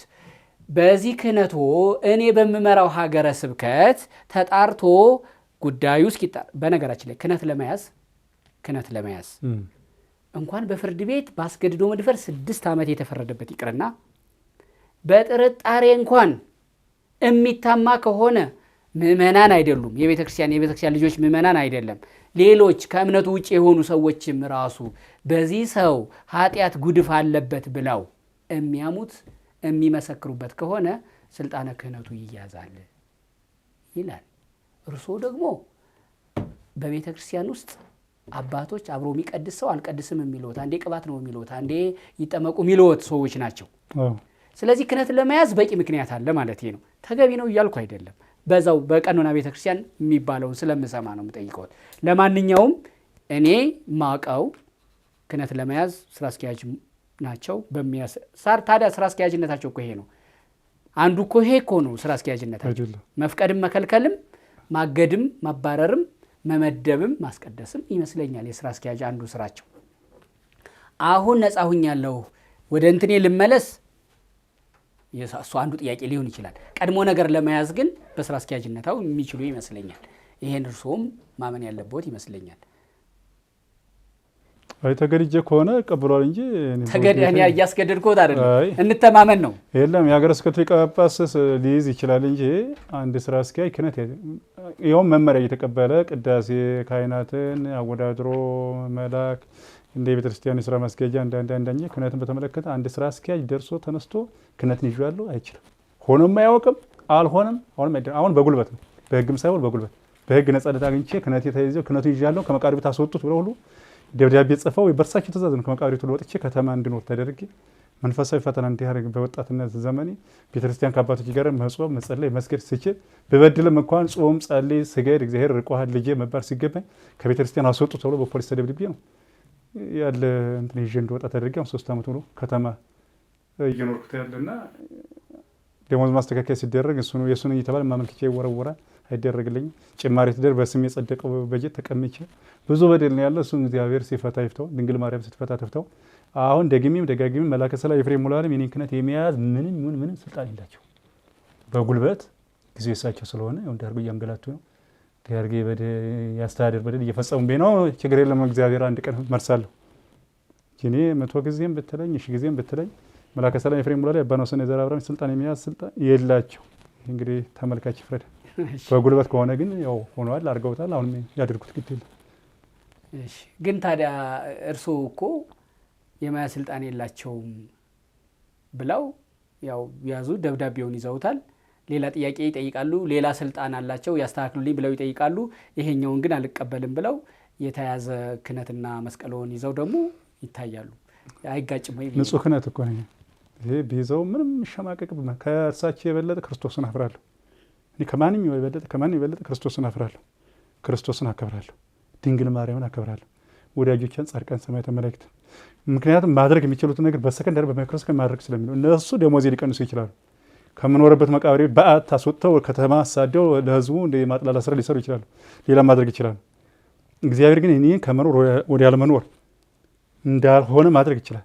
እነርሱ ግን የሚያደርጉ የሆነ ነገር እና ስለዚህ እኔ እኮ ብባርክ ክህነቴ ስለማምንበት ነው፣ ብቀድስ ክህነቴ ስለማባርክ ነው። አሁን ቅዳሴ ሰሞኑን ቀድሻለሁ ጥቅምት 30 2016 አሁን ከ2 ወር በፊት ማለት ነው። ጥቅምት 30 2016 እዚሁ ጎረቤት እዚሁ መካነ ሰላም ዲባንቂ መድኃኒዓለም ትንሽ የቅርብ ርቀት እዚሁ አዳሚ ዮርዳኖስ መጥምቀ መለኮት ቅዱስ ዮሐንስ ቤተክርስቲያን። እሺ አዲስ አበባ ሆኖ ነው ግን እዚህ የሚሉት? እሺ አዎ ዝም ብዬው መካነ ሰላምን እንደዚህ በመና ባህር ዳር ሄደው ነው ይገባኛል። አዎ እንዳርገው ነው። ዞሮ ቦታው የኔ ቦታ እዛ ነው አዲስ አበባ ለዛሬ ነው። እሺ እና ልጁን አገዱት። ቅዳሴ መድቦ ያሰራኝን ካህን ቄሱን በቃል ነው ያዘዙት። በቃል 2 ወር ሙሉ በቃል ደብዳቤ። አንድ ሰው እኮ ስታገድ ደብዳቤ ያስፈልጋል።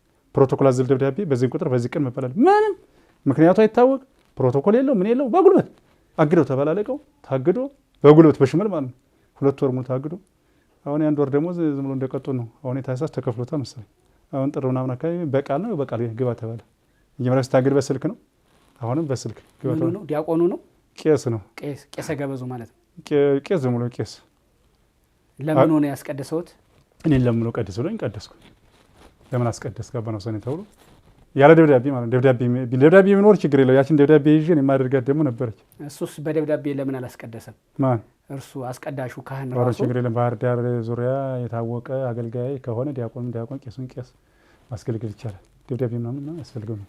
የታወቀ ሳይሆን እሱ ራሱ ምድብተኛ በደብዳቤ የተመደበ ካህን ነው አይደለ? አሁን እኮ እሱ በህጋዊ መንገድ በደብዳቤ የተመደበ ሰው በደብዳቤ ያልተመደበን ለዛውም ባስገድዶ መድፈር በምን ኬዝ ያለበትን ሰው አምጥቶ ማስገባት ህጋዊ አይደለም። እንደሱ ህጋዊ መዋቅሩን ጠብቆ ያወሬ እኮ ነው ወንድም ተክለ ሃይማኖት።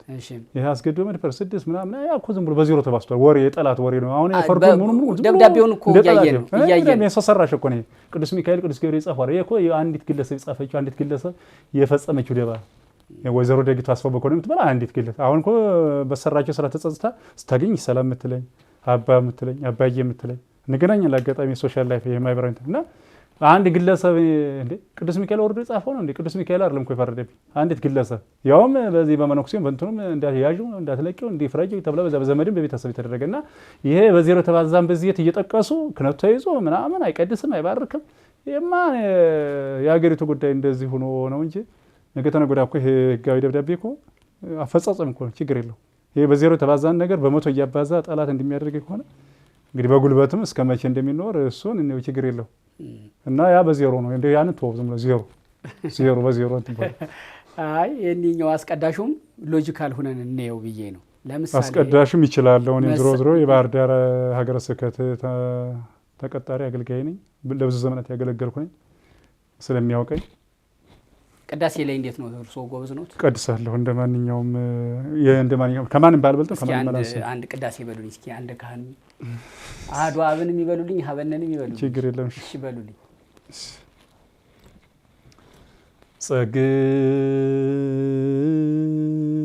ጸግዋ ሰላም ለሀገሪትነ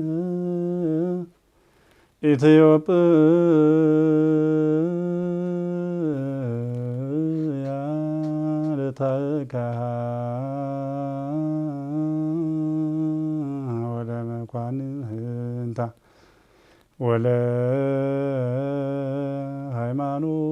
ወለሃይማኖታ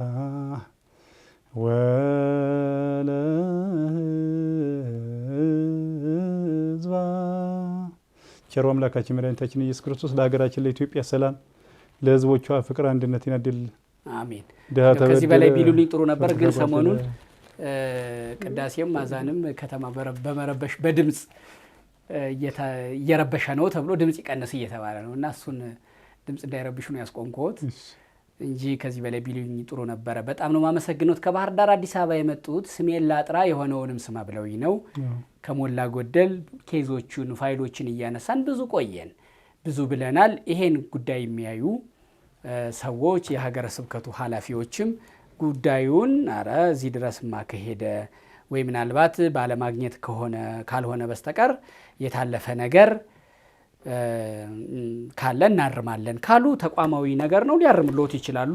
አይ እኛ የሰራ ነው ህግንና ህጉን ተከትለ ነው ተቋማዊ ስራ ነው የፈጸምነው ካሉም የነሱን የሚሉትን ደግሞ ለመስማትን የሞክራለሁ ብዬ ነው። በእርስዎ በኩል ግን መልካም እድል እመኝልዎታለሁ። አባናሁ ሰናይ ዘርአ አብርሃም ስለመጡልኝ እውነት ነው የሆነውን ነገር ላስረዳህም ስላሉኝ በጣም ነው ማመሰግነው ለማለት ነው። እንደው እንደ መጨረሻ ማለት የሚሉኝ ነገር ካለ ብቻ እንጂ በእኔ በኩል ጨርሻለሁ ሀሳቤን። የምለው ነገር ብዙም ባይኖርም በተለይ ብፁዕ ቅዱስ አባታችን አቡነ ማትያስ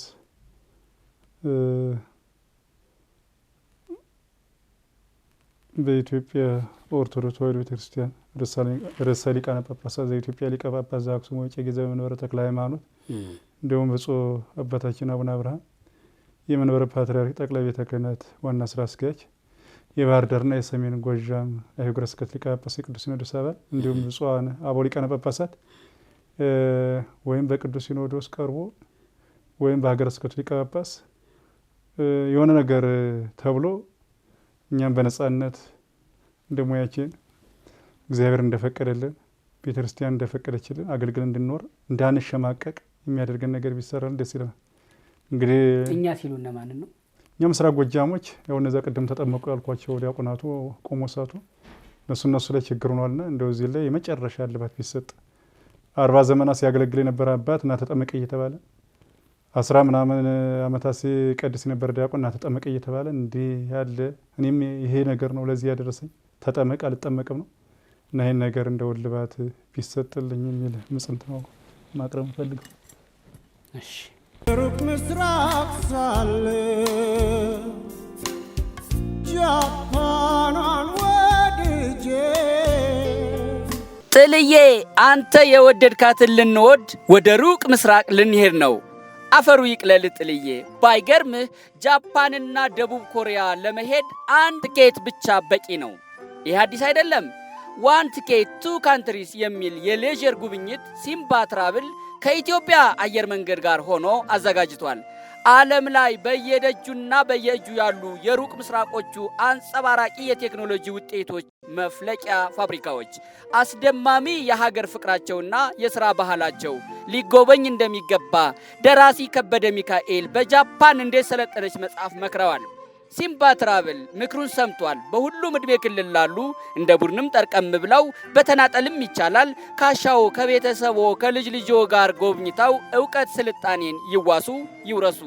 ሃሎ ሲምባ ትራቭል ለማለት ቀላል ነው። ቁጥሩ 0988383838 ወይም በምድር ስልኩ 0116622922።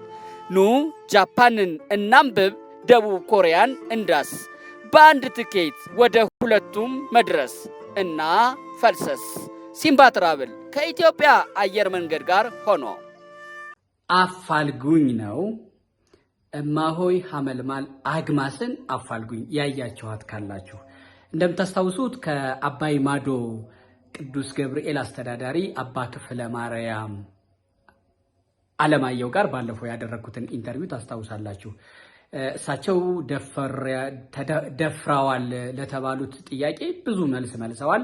ግን ደግሞ ወጣም ሄደም አልደፈርኩም ተደፍሬያለሁ ከሚለው ባለፈ ማረጋገጫው ዲኤንኤ ነው። ስለዚህ ለዲኤንኤ ምርመራ ዝግጁ ነው ብዬ ጠይቄያቸው ነበረ። 100% ብለውኛል። ስለዚህ አሁንም ዝግጁ ናቸው ማለት ነው።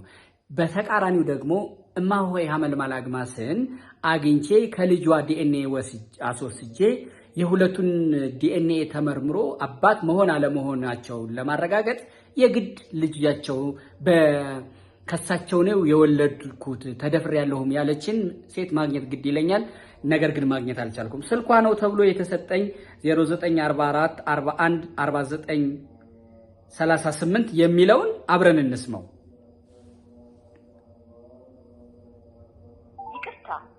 የደወሉላቸው ደንበኛ ጥሪውን ለጊዜው መቀበል አይችልም ነው የሚለው።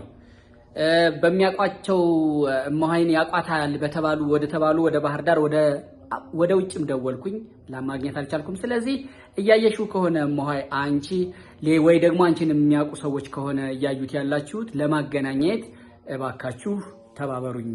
እኔ አንድና አንድ ነው ዓላማዬ፣ እውነቱ ሐቁ ጋር መድረስ። የኔም የተመልካቾችም ዲኤንኤ የመጨረሻው መፍትሄ ነው ተብሏል። ስለዚህ ለዲኤንኤ ነው እማሆይን ማግኘት የምፈልገው እና ልጅሽን ማለት ነው።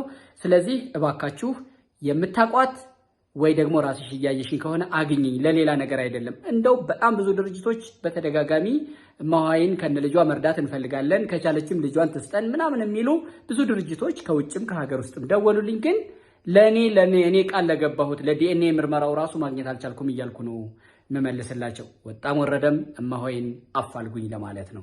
ለምኑ? ለዲኤንኤ ምርመራው። ተመልካቾቻችን መውጫዬን ከማለቴ በፊት ሰሞኑን እንደነገርኳችሁ በዚህ ስቱዲዮ ውስጥ ይሄ ካሜራም ይሄው ስቱዲዮም ሁሉም የተውሶ ነው።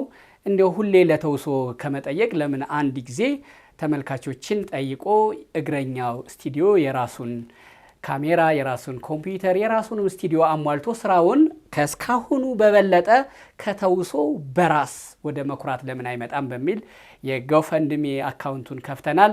እሱን ጎፈንድሚውን ከስር ኮመንቱ ላይ እናደርጋለን።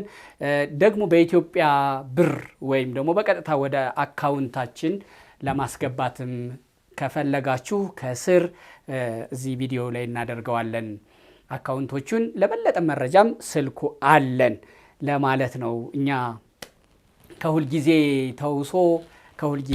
ተውሶ ኪራይ ወተን የራሳችንን ለማቋቋም ያመጣ ነው ሐሳብ ነው። በርታ፣ ጥሩ ፕሮግራም ነው የምትሰራው፣ እንደው ምናግዘው ካለ ትሉኝ ነበር በጣም ብዙ ጊዜ። እስኪ ጊዜው ሲደርስ እኔም በይፋ ያሰብኩትን ነገር እነግራችኋለሁ ብዬ ነበር። እነሆ ጊዜው አሁን ነው። ጎፈንድሚውም የቀጥታ አካውንቱም እኔንም ደግሞ በቀጥታ ለማግኘት ስልኩ ከስር አለ።